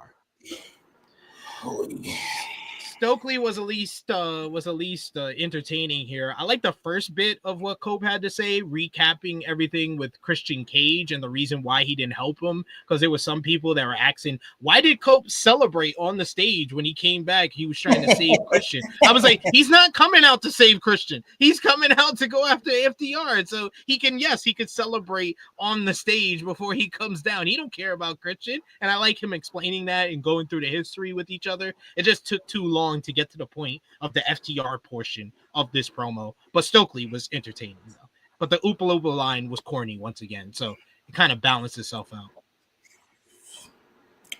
You know how we always said fucking once Austin and Rock were gone, Triple H got to live out his fantasies of being #1 guy. A lot of edges in AEW. He gets to live out his fantasies of being Triple H. And I am not a fan. I'm sorry. Because they never picked the right Triple H. It's always the boring one. And I didn't like it then, and I don't like it now. What is this? Are we taking 15 minutes to get to the goddamn point? Please and thank you. This Edge things. I'm sorry. I'm ready to call it.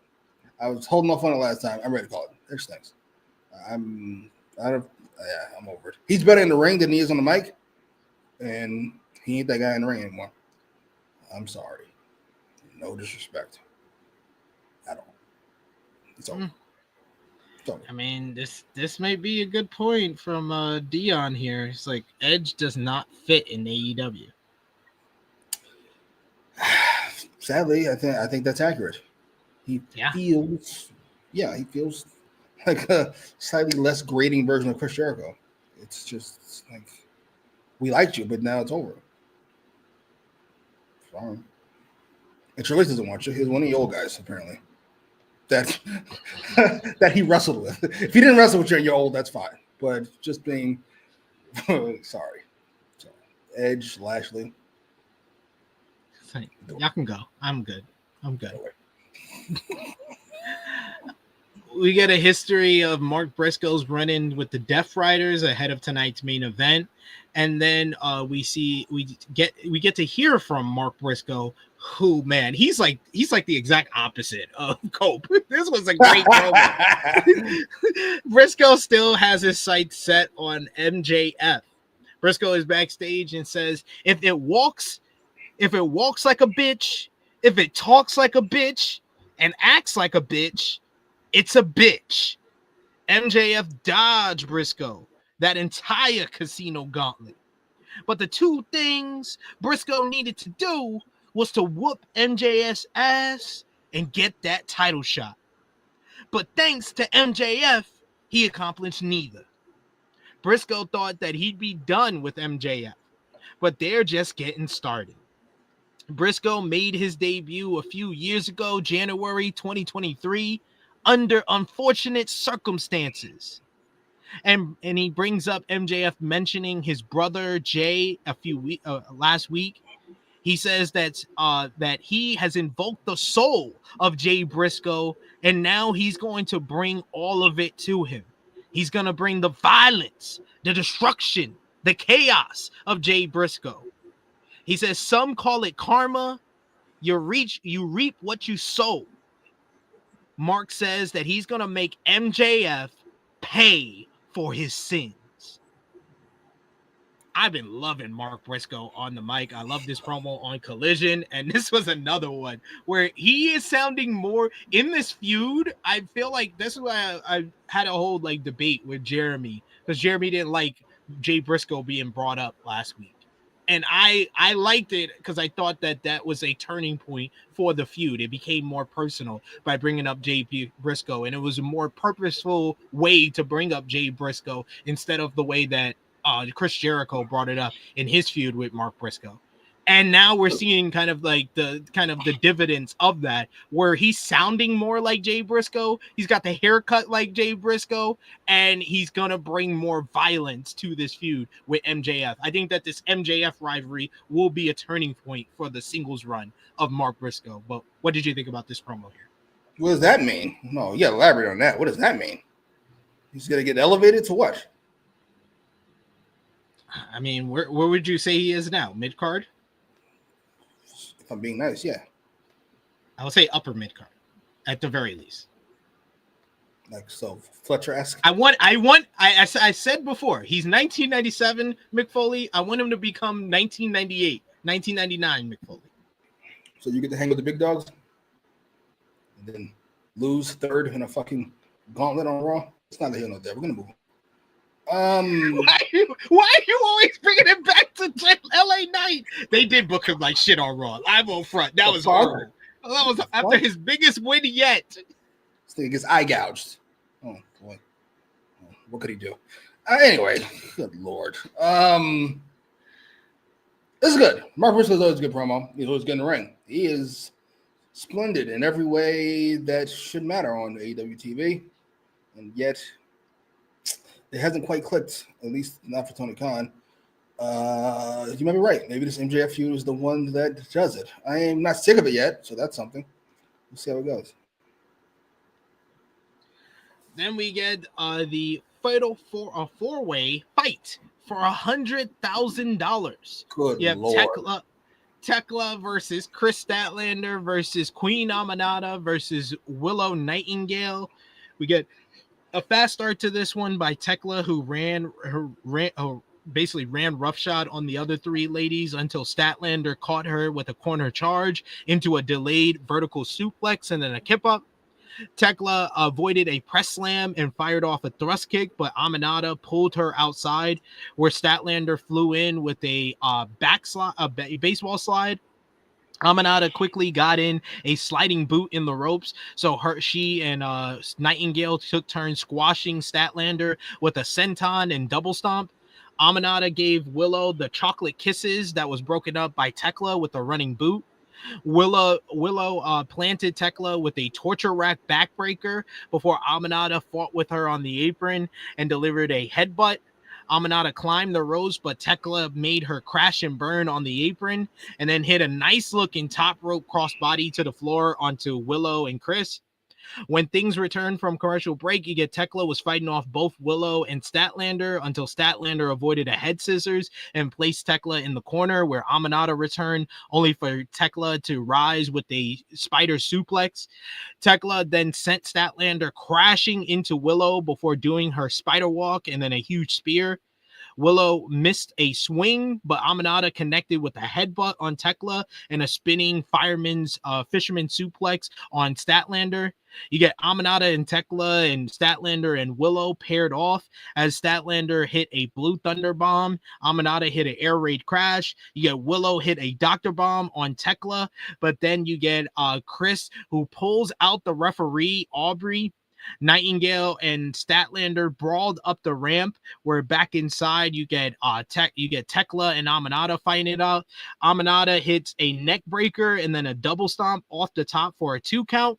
Then Sky Blue walks out and she walks to the ring, distracting the referee, allowing for Julia Hart to come through the back with miss to the face of Aminata, kind of missing the face, but missed nonetheless. And then Tekla connects with a curb stomp and gets the 1-2-3 for the victory here. And now they have officially joined together. As Taz says, Tekla should Venmo Blue and Hart some of her winnings as she wins the $100,000 here, as the three ladies stood over Queen Aminata and have officially paired up as a group now. Sky, Julia, and Tekla. What did you think about this 4-way match? I thought it was fun. It was better than last week's 4-way. I'll give it that. What did you think? I thought this was a better showcase for Tekla. Tekla stood out a little bit more than she has in the previous matches. Better than last week, yeah, I suppose. Though the beginning of the match was heinous. It picked up towards the end. I don't understand the point of these matches at all. I do understand the point of these matches. He feels like he has to have a women's match, which he probably should, considering the level of roster he has there. And he can't make it seem like he just did it for that reason. So we add this nonsense about money like we did for the men's match however fucking long ago, even though it never seems to have any impact on anybody whatsoever. I hate it. Match in a vacuum was fine. The level of booking on the show is heinous. And just because fucking Triple H didn't worse doesn't make it any better. That's not how that works. I don't get passes for that reason. Sorry, Charlie. Something. Do something. Do something. What the fuck are we doing? Greg Carter II says Tony Khan is fiscally irresponsible with all these money matches. It's way too many. It's terrible. He's money matches and all-star tags. That's his go-to on TV. Yeah, it's so weird. And lazy. I don't understand. Kind of lazy. It works for him. Does it? How? I mean, it's been part of the turnaround. The people enjoyed the I love that. Shows. So they think he's a fucking championship winning basketball player. I think it's 8th on the bench. He did win. So fuck. No. It's heinous. And Willow's being used heinously. This is awful. I'm sorry. I'm so mad. She's back up. She's the third most important story in a match with Tekla, Queen Amanada, and Statlander. What are we doing? It feels like Statlander is leaning more heel week after week. And it's just like, why didn't you just keep her heel from last year? Did you literally just turn her babyface for Mercedes? There you go. Call it. It's over. I'm ready to call it. It's over. It's done. It's done. She's been a heel. She's been a babyface. She's been a heel and babyface in a group, not in a group, with Willow, without Willow, Stokely, no Stokely, sign language, no sign. It's over. It's done. Call it. I'm ready to call it. She's really talented in the ring. Whatever she's missing, or whatever they think she's missing, it's over. It's over. It's officially killed her. Sorry. I hope not. Then we hear from the reigning AEW Women's World Champion, Timeless Toni Storm. This is her victory speech following her win over Mercedes Moné at AEW All in Texas. The AEW Women's Champion appeared in one of the balconies as she was met with a standing ovation. Storm said, "Enough of this gay banter. This a whore you all adore. The slut you can't rebut. The bitch you want to itch. The skank you want to spank. This trollop you can't wallop. This tramp is still the champ." Storm thanks Mercedes Moné for going all in with her, as they did everything they set out to do. In case Moné forgot, Storm said if she made one false move, she'd eat her alive. And darling, you were delicious.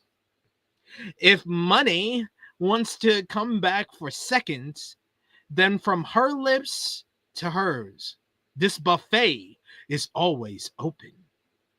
Storm is sad to announce that Luther was injured in the line of duty. Taz is delighted with this news and requires reattachment surgery. And now Storm's tits are pointing to the future. And there are so many people with knives. So she ought to be careful, as this title is the big one in this company. Building and planet. But before she can continue, Athena and Billy Starks appear on the Contron. Athena says the big one is not her title, it's the ROH Women's World Championship. Storm will be the wide-hipped heifer that no one will care about. While Luther is injured, and so is Mina Shirakawa, who she injured at All in Texas, no one is watching Storm's back, so she can take her title tonight, or maybe in London, or maybe in Canada, or maybe Athena appears to sign the contract, but we don't know for when. Billy likes it. she's having too much fun with this, as Storm's demise and murder are here. Storm says Athena is ready. Well, she is all sweaty. If you're willing, Storm will be thrilling. If you're able, she will bend you over the table because she is timeless. We then are informed by commentary that Storm will face Billy Starks next week on AEW Dynamite. What did you think about this promo exchange here between Athena on the Contron and Tony from the balcony? Athena was great. I don't think I've ever heard her talk before. You know what she sounds like? She sounds like fucking homegirl from The Bear. It's like the exact same cadence. Sydney, yes. Yeah, yes, like, you're absolutely right. That popped me because you're absolutely right. She does. She was good. Like an evil Sydney. Sydney. She was good, but Tony was fine. I'm having my Rock 2002 moment. I was like, good Lord, how long are we gonna do this? Like, how long is this? I got it. We get it. We're shining somebody's ass, monkey nuts. I'm with you. Sure. All of that. The fuck are you? Enough. This was a bit much for me. I ain't gonna hold you. Please and thank you. Tony's great, but I could use a break. I need a couple weeks. I need a couple weeks off. Good Lord. Enough. I got it. That's why she's gonna wrestle next week, so you don't have to hear a promo. Please and thank you, Lord. No, she needs. She didn't seem on our A game here either. I'll give you. She didn't believe in this material. How long is this gonna go? Good Lord, shit went forever. Then Athena thought that she would have to go back to the same material. Jesus.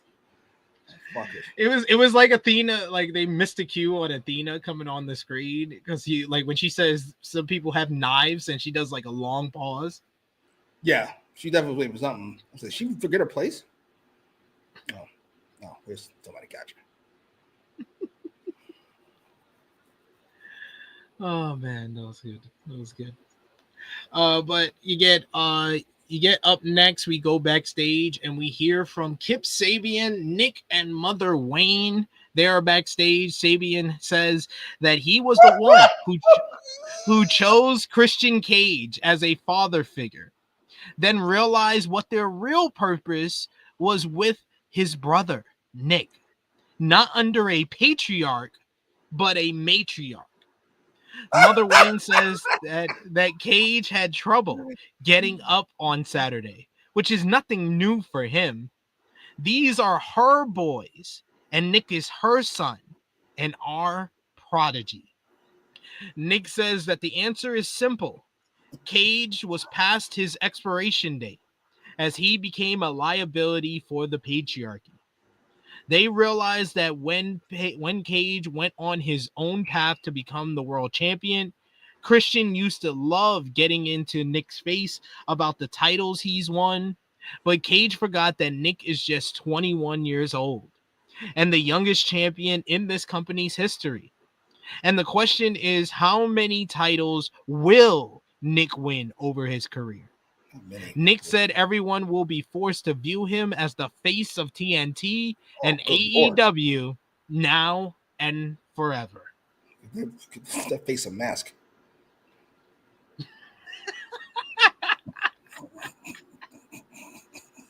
What did you think about this promo? It stunk. I'm ready to call it. I gave Statlander how many? 3 years? How many years? It's been fucking 4 or 5 years. She's been injured a lot. I remember when Jack Perry cut that promo, coming out to Beethoven with the leather jacket and glasses. I called it right then and there. I'm here to call it. We can call it on fucking Nick Wayne. We can call it. It's over. It's done. No, it'll never happen. Unless he gets in that fucking that Jordan Grace diet and he's gonna get the Kyle Fletcher. He's gonna get the Kyle Fletcher treatment and gets a new manager and gets his mouth wired shut for forever. I don't see it. I really don't. It's not. He's not very good at the talking part. And as for the wrestling part, he does nothing you haven't already seen on this show already. Fight somebody better. Not one thing. There's not one thing he does that you didn't see from Speedball or Nick Jackson or fucking Dorado or anybody. Not one thing. Not a thing. I like this promo. I know you didn't. Don't do this again. We're not doing this. I did. Why can't I like the promo? Why do you look so upset? Come on. Ain't no way. Ain't no fucking way. I didn't hate it. I didn't hate it like you. Didn't hate it. It's crazy. I didn't hate it. I thought it was a well thought out explanation on why they turned on Christian, even though they didn't really need an explanation. We've been watching. He's been treating them like shit the whole time. Sure. All right. We'll go with that. We'll go with this show. We get Don Callis. He walks out holding the Continental and International titles, saying that they witness history at All In Texas. And tonight, for the first time, Kazuchika Okada has unified the titles and is the first ever AEW Unified Champion, the greatest wrestler in the world, the Rainmaker, Kazuchika Okada.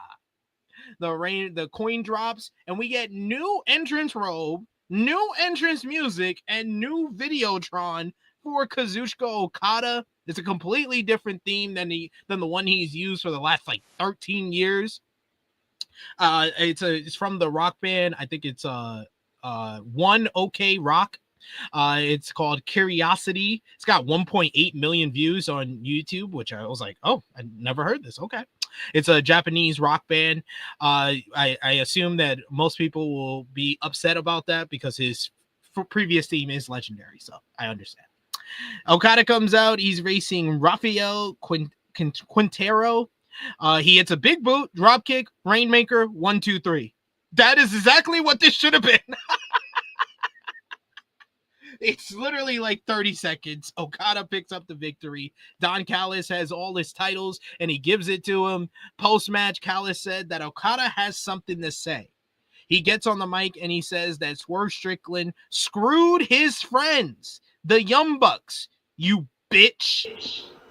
And this leads to the music of Swerve Strickland coming out to a huge ovation from the crowd. He walks out with Prince Nana, saying he gets in the ring as Okada looks upset at him with a look of, I guess this is determination. Okada just has the funniest facial expressions. Swerve has a very interesting suit on. He takes off his glasses, gets in Okada's face. He gets on the mic and he says, yeah, he did that. What are you going to do about it, bitch? Callis whispers something to Okada and they both retreat with Okada staring at Swerve from the entrance ramp. I thought that this was a logical place to go, but I did not think about it initially. And it does help that, Swerve is a certified main eventer in AEW. So you are kind of elevating how the Unified Championship looks by making this his first challenger for the title. And it makes sense based on, Swerve getting the win with Ospreay against the Young Bucks. So it was a logical place to go, but not a place that I thought they would go. So it's probably a more interesting feud that they set up on this post pay-per-view episode. What did you think about Okada's new music, his quick squash, and then the post-match with Swerve? Music is mid, looking Def Rebel special. Nah, that's not Def Rebel. Def Rebel, it would have said bitch at the front, at the beginning. Fair enough. It's just Aston. That's fair. Okada versus Swerve is not a dream match. First of all, it isn't in general. Secondly, we saw it, didn't we? Did we see that match? Yeah, it was on episode 250. It went to a DQ finish. Thank you. I can always count on you to let me know some shit happened randomly fucking 50 weeks ago, whenever it was. This was fine. Okada looks about as motivated as he's going to be. So his determined face when Swerve came out. Let me know all I need to know about this feud. Okada's back off the clock. I gave it to you all in for 30-something minutes. I'm done for the year. Don't ask me no fucking questions. I'm just here to get the paycheck. Determined face. Angry face. Sad face. Fair enough. You put the work in already. We'll move on. I'm not counting on. I don't believe anything Swerve does anymore. I just don't. After his Team AEW speech a couple weeks ago, after his staring at Hangman pose, after he won the belt, I don't believe you. Wearing that suit, I don't believe anything you do anymore. I'm sorry. You got to murder somebody for me to buy into this again. I just don't. Sorry. Yeah, this is fun. Swerve and Okada's gonna be a good match. And it's a big deal for the unified title, which, like Roman when he unified it, we still carrying around all these belts for some reason. The whole point was to get rid of belts. Now they're just carrying around 3 of them. Sure. Just heinous. He's heinous babyface. Outrageous how fast it's gone down. It was a great babyface just a little while ago. Now he's awful. Because he was more of an anti-hero. Once he started trying to be too much babyface, he's kind of lost the plot a little bit. Team AEW ass nigga. You don't get the fuck out of here. Good Lord. We got Dion saying Okada looks like a villainous Japanese businessman.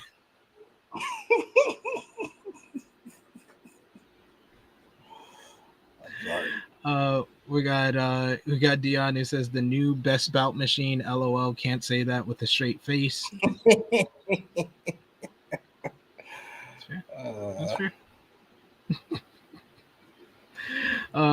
We got here, Big Man Dog's agreeing with you. He's saying being Team AEW when you don't even win is goofy. It's fucking heinous. Yeah, I seen the memes. That shit is heinous. Oh, I'm not showing everything and everybody. I do want for the most part, you do. You do. Yeah, that post is fucking heinous. Trying to look conflicted, but you have a smile on your face, you idiot. No, he's not looking conflicted. He's looking pleased. He's pleased. He's trying to look like he doesn't want to look pleased, but he can't help but looking pleased. Heinous. Right, is that you? You team this coon? I begin confused with somebody else.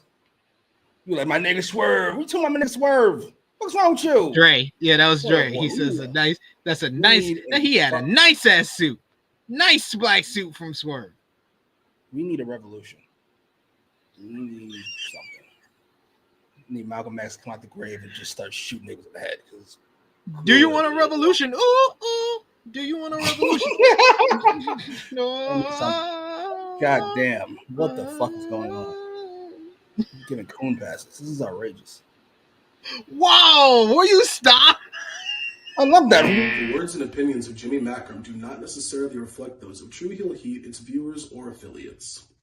I don't get no. There's no fucking what do you call that? There's no statute of limitations on being a coon. You're a coon till you die, or I die. So I'm the only person who needs to remember this shit.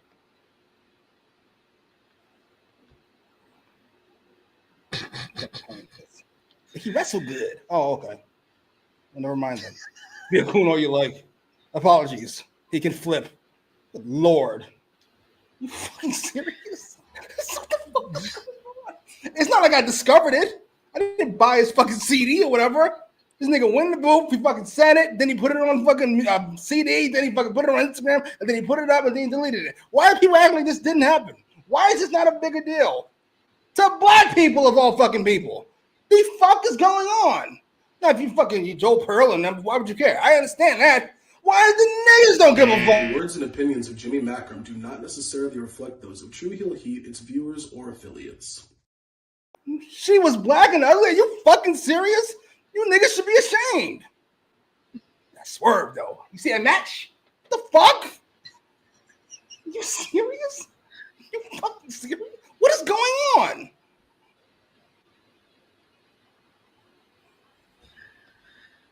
You okay? No. Fuck. All right. Main event time. AEW World Champion Hangman Adam Page teaming up with AEW World Trios Champion Powerhouse Hobbs and Mark Briscoe to verse the Death Riders, John Moxley, Claudio Castagnoli, and Wheeler Yuta with Marina Shafir. We got a cool entrance for the Death Riders walking into the ballroom as Hobbs wasted no time attacking Claudio, the man who put Samoa Joe on the shelf for a bit at All In Texas. We get meat lariats delivered in the corner before Hobbs tagged Page in, who mounted Claudio with a full mount and then punched the hell out of him. Yuta tagged in, and he got beat up by everyone for a bit. We get a very reluctant John Moxley tries to pull Hobbs off of Yuta and then fears for his life, looking like he done messed up when Hobbs looks at him. He then great reaction by Moxley, by the way. Hobbs then went to chase Yuta, but Shafir stood in his way, giving Claudio time to hit a chop block, and then Shafir got some cheap shots in. Shafir paintbrushed Hobbs right in front of referee Paul Turner, who did literally nothing about it. Then Moxley sank in a rear naked choke and drove Hobbs into the steel steps. Back inside, Claudio delivered a giant swing on Hobbs before Moxley finally entered the ring after like full almost 10 minutes to deliver one boot before tagging Yuta in. It's like he did not want to wrestle on this show. He's still beaten up from All In. You get Briscoe who comes in. He starts running wild. Eventually, he's isolated until Hangman makes the hot tag. He comes in with a House of Fire. He continues to limp from the All In Texas main event, but he drops Yuta with a pop-up powerbomb. Fastball special connects as they went for a Doomsday device. Page lands on his feet and sent Castagnoli outside where Briscoe dives onto him. Page hits the Orihara moonsault as back inside. Page wanted a buckshot lariat, but Moxley flew in and raked his eyes. Moxley walked right into a Hobbs spine buster, but then Yuta hits the Psycho knee. But then Briscoe flies in with the froggy bow. Claudio ducked a buckshot and tried for a neutralizer, but Page is able to get a jackknife pin for the 1-2-3 for the Babyfaces to pick up the win here. Post-match, Moxley blindsides Page as the Death Riders kept the attack on Briscoe and Hobbs, sending them outside. They were about to beat down Page 3-on-1 when we see Darby Allin showing up at the top of the ballroom after his return at All In Texas. This gives them enough time for the Babyface to rally. Hobbs and Briscoe take Claudio and Yuta out of the ring while Page flies in and hits a buckshot lariat on Moxley, laying out the Death Riders. The Death Riders retreat as Hobbs, Briscoe, and Hangman stand tall in the ring, and Darby stares down on Moxley and his crew to end the show. Main event, it was good, not great, but just good. Hangman looks like a badass by fighting through him limping and selling everything. I like the difference in Moxley. I thought Moxley was the best character in this matchup, where he was very reluctant to even wrestle in this matchup. He was selling his wounds from the Texas Death Match, and it felt like he did not want to compete in this matchup at all. And he became really much like what he was kind of teasing and veering towards, and then completely forgot in the build to All In, where he was trying to act like this badass that doesn't need the Death Riders. He's fairly much committed to just being a chicken shit heel now, and he was in this matchup here. But Hangman was the one who looks like the big star at the end of the night, and Darby is Sting. Pretty much everybody checked the boxes, but it was good. What did you think? It was fine. In a vacuum, it's a little better than fine. Outside the vacuum, it's a fucking Death Riders tag. Are you fucking serious? This is the new move forward. Gotcha. I'm glad the new road forward looks oddly like the old road forward. Good fucking Lord. That Darby finish would have been dope if he wasn't All In. This was a turn here tonight. That's dope as fuck. Or last night, rather. Instead, I've already seen him. He came back. I know. I watched it. So it's just a nigga in the crowd. Right? Sure. Yawn. Sorry. I love that. He didn't support Tessa Blanchard. He is Tessa Blanchard. What the fuck do you mean? He didn't support Tessa. Tessa called a couple bitches nigga. He called all them niggas. Are you fucking serious? Get out of here. All right, I'm keeping it together. What are we talking about? Right. The main event. Shitty tag. It is what it is. It's fine. All right, let us know in the live chat. Final call for super chat donations. We appreciate y'all for joining us in the chat. If you haven't already, drop the thumbs up on the video, share it with your friends, subscribe if you are new, and of course, let us know in the chat your match of the night, your MVP, your LVP, whether you gave the show a thumbs up, thumbs down, thumbs in the middle, out of 10, what did you give this show, and your moment of the night. From Jimmy, write down your number, as we're going to put our thumbs in the middle for the July 16th, 2025 edition of AEW Dynamite in 3, 2, 1. Thumbs up across the board from both of us. Out of 10, I give it a 7.5 out of 10. 7. That's fine. I like the setup for a lot of the new programs. Like I said, Okada and Swerve, I'm interested in. The Tony Storm and Athena. I like this new combination of Tekla, Julia Hart, and Sky Blue. I'm willing to give it a chance. I don't know if they're gonna do much with them, but I'm willing to give it a chance. I like that stuff. I like the Young Bucks with their new Broke gimmick. That was fun. That was funny stuff throughout the night. Fletcher looked good in his matchup, had a really good matchup with Masquerade Dorada. The 8-man tag was a lot of fun. Like I said, I like the main event probably more than you, and the 4-way for the women. There was nothing objectively bad on the show to me, so that's why I give it a 7.5 out of 10. That's a good way to put it. What was your match of the night, Jimmy? Fletcher and Rey Mysterio. Really good match. You will not get his name right, will you? Dorada? Dorada. There we go. I'm going to give it to the All-Star 8-man tag. I'll give it to the Bucks and Callis family versus Bandito, Brody, and Jet Speed. Your MVP for the show, Jimmy. I'm with you, John. It's fucking nonsense. That's a terrible idea. It's outrageous. You and girl have a great night out.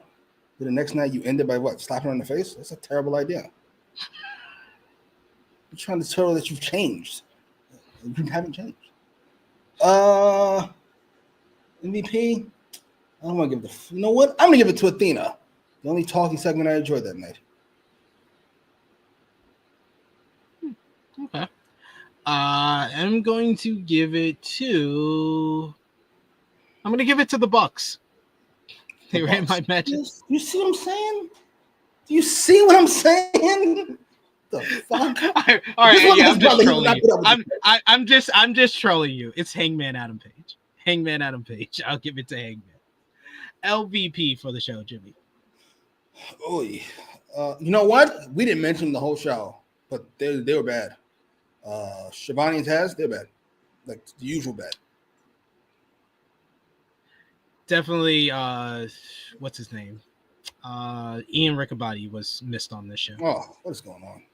What's he doing? Nothing more important than your job. You just got a fucking renewal for, right? What are you doing? I'm going to give LVP to the Death Riders. I'm not as upset about them being in the main event as you or John in the chat, but I wanted my passing grade for them being in the main event was to see a significant change in the Death Riders, whether it be Moxley like leaving them and just walking out on them after they didn't help him retain, or them turning on Moxley. Moxley just being more of a chicken shit heel in this matchup is not enough of a change to basically make it worth it to put them in the main event. So I'm going to give them the LVP. I don't hate that take. And your moment of the night, Jimmy. I'm going to go with... Damn, I didn't really like anything. Holy shit. I'm going to go with Hangman, actually. Hangman's promo. The back half. Felt like we're moving on from the world. But we didn't. I'm giving it to Hangman's promo. I thought it was exceptional. Great start to the show. Exceptional. Yes. Good made him Lord. feel like the top star in the company. Hard Times is exceptional. Austin 316 is exceptional. No, Hard Times, Austin 316 are amazing. There's levels. I love that. Yes, exceptional is better than amazing. No, outstanding. I love that. Outstanding. Using words that are synonyms for one another. Incredible. Fantastic, tremendous, stupendous, splendid, amazing, awesome. Yes, I told these are all you, the same thing. There's levels of the adjectives that I use. But Jimmy, thank you so much for joining me, despite you being upset for most of it. I appreciate you, sir. Let everybody know where they can follow you on social media and when they shall see you again. 3 3/4, big man dogs, for the opening promo. 3 3/4. That's solid. 4.5. Good Lord. For the back half, yeah, with the first half. Fucking playing up to these narcissistic sociopaths. Well, thank you. Nah, I'm good. I don't want to plug anything.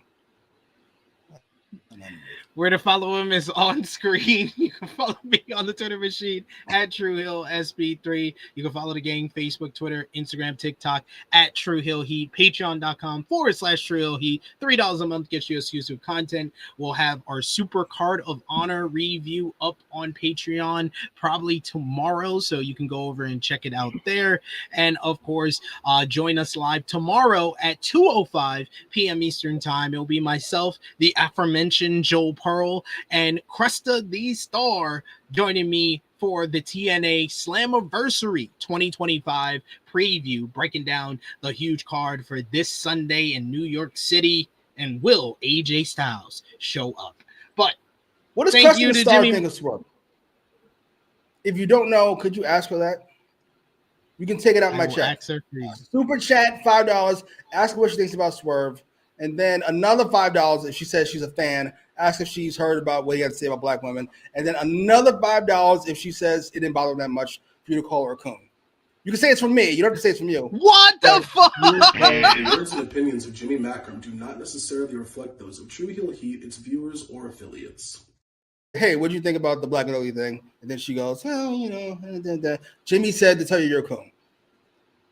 The words and opinions of Jimmy Macram do not necessarily reflect those of True Heel Heat, its viewers, or affiliates.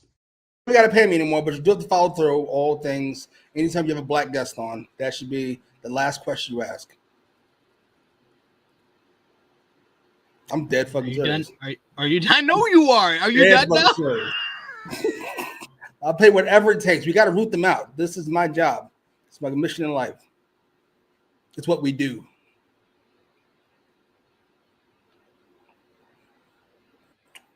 I'm here to help. Don't you care about your fucking people at all? Don't you understand your kids are one of them? For Jimmy Macram, it is me, your True Hill Phenom, SP3. I don't understand why he is this way. I really don't. This has been AEWramble, episode 207. We deserve it. We are signing off until next time. Why are you this way? You can't have it. I'm serious. I'm going. This is my new mission in life. I needed something to keep me going. I decided it's this.